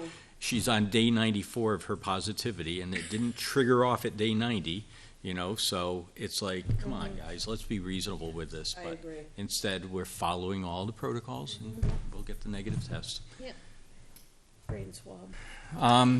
All right, and then remote meetings under Executive Order 12. So basically, you got the email from the School Board Association. So Executive Order 12 is going to sunset. The rules relative to remote meetings are going to sunset along with that. Now, they're encouraging us to still allow people to participate. I mean, we learned a lot from what we've done. And so I think some of these tools are going to stay, but once we get clarification from the select board as to the use of the room, we're still limited to 12 people in here, I so. saw an email today from the zoning board members saying that NHMA, New Hampshire Municipal Association, is going to allow towns to now meet and allow public by June 12th. So. That's Do great. what? June 12th. Allow As I said public in. earlier. Yeah. That's good. I know a lot of people were hoping that we could soon open that back up, so, and myself included. So good. Anything else? Under coronavirus, I think that's it. I think we've hit everything that we need Great. to. We are continuing, so a few, there actually are a few more topics. So a little bit of pushback from the middle school dance, and we've got some chaperones who are frustrated with just the policies and what we're expecting. At this time, we're holding the line with people need to be vaccinated to be volunteers. The admin team feels strongly that it's different. Our faculty have been working with the kids all year long. They've been, before anybody had access to a vaccine, they've been in there. And just introducing somebody from outside who hasn't had that exposure is something that we're not comfortable doing. That's why we have that expectation in place. We're talking 2 more weeks to get through the rest of the year. There's a lot going on, a lot of volunteering, but that's where we have drawn the line. It's consistent with what the board voted on. But I just want to say that out loud and make sure the board is comfortable, because this is our last meeting before, if you change it on Wednesday, if you change it the next meeting, which is a Wednesday, it only impacts the last day of school, right? So. But you know how hard it was to get, most of the chaperones are high school parents like myself, not LMS parents. I volunteered when I was in LMS for the 8th grade dance. And these parents have to leave their jobs to do volunteer. So I think that's the issue, is Yeah. it's not the vaccinations that No. are causing the problem. I think parents are very understanding that any Absolutely. volunteers that are gonna be there chaperoning the actual children need to be vaccinated. The Yep. problem has been forms, they have to do volunteer training, some initially were being told they had to be fingerprinted at the cost of $50 a person that was being passed on, so there was some miscommunications along the way, and I think it's caused some anxiety as some volunteers people have have dropped backed out. out. Yeah. Yeah. So we clarified the fingerprinting. So let's start with that. That's designated volunteers. That's if a volunteer could be alone with a student, they have to pass that background check. But in this case, that doesn't apply. So we clarified that point. Right. Unfortunately, we've been out of the volunteer business for a year, so it just Yeah. kind of caught up to everybody. Like, what are we doing? Yeah. Okay, so that's been clarified, and then, but the mask piece, or not the mask, the vaccination. vaccination piece has been consistent. That's Throughout. not an issue. I think it was the Yeah. forms and whether or not somebody has to attend a volunteer training in person with one of the assistant principals by Friday, if they have already done a volunteer training back when they were at GMS. Yeah, the one thing we That's had. every year, I believe, right? What? You have to do it every year. You have to sign the form You have every to year, sign not the go form through the every training. And- You don't have to do the orientation Oh, every you year. have to sign And, off. and the orientation is, to me, it's about meeting with the principal the night of the dance to say, okay, this is your responsibility. This is what you need to do. So that's the training piece. If we can check that box by saying that, then that's fine. I think what these people were told was they have to meet with the assistant principal before Friday. Tomorrow. And they have jobs. Before Right. 3 They o'clock. can't- And I said to Heidi tonight, they can do it virtually, or they can go online and do it online and just fill out the acknowledgement form. But if Tom, if Tom's going to be there, if Tom is willing to take 5 minutes with the is. volunteers when they're there and say, okay, check, you're done with your orientation training, then I think that'll clear things up very quickly for our Yeah, volunteers. he is. We had one person who put in on the form, the last person, when they did the orientation, and it was literally somebody's name I didn't even recognize. I was like, I don't even know who that person is. So it needs to be done a little bit more often than 10 years ago. Sure.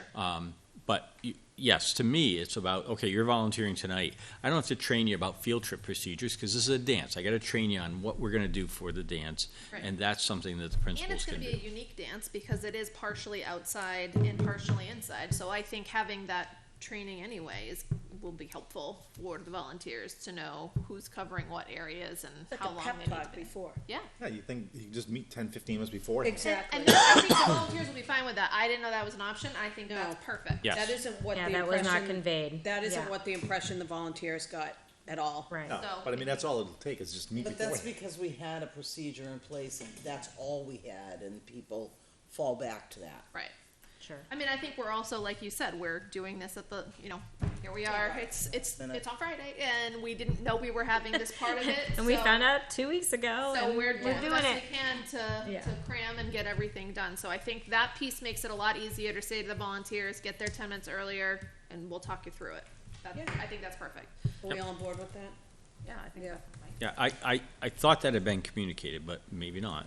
Not yet. So we'll make sure that gets communicated. And then the last thing is I just want to revisit the mask question. We have not had a lot of pressure. I think because we've been in-person learning all year and have managed it very successfully, I think our families really understand where we are. But you saw in the paper that 2 neighboring districts, Hollis and Bedford, had a court injunction filed about masks, right?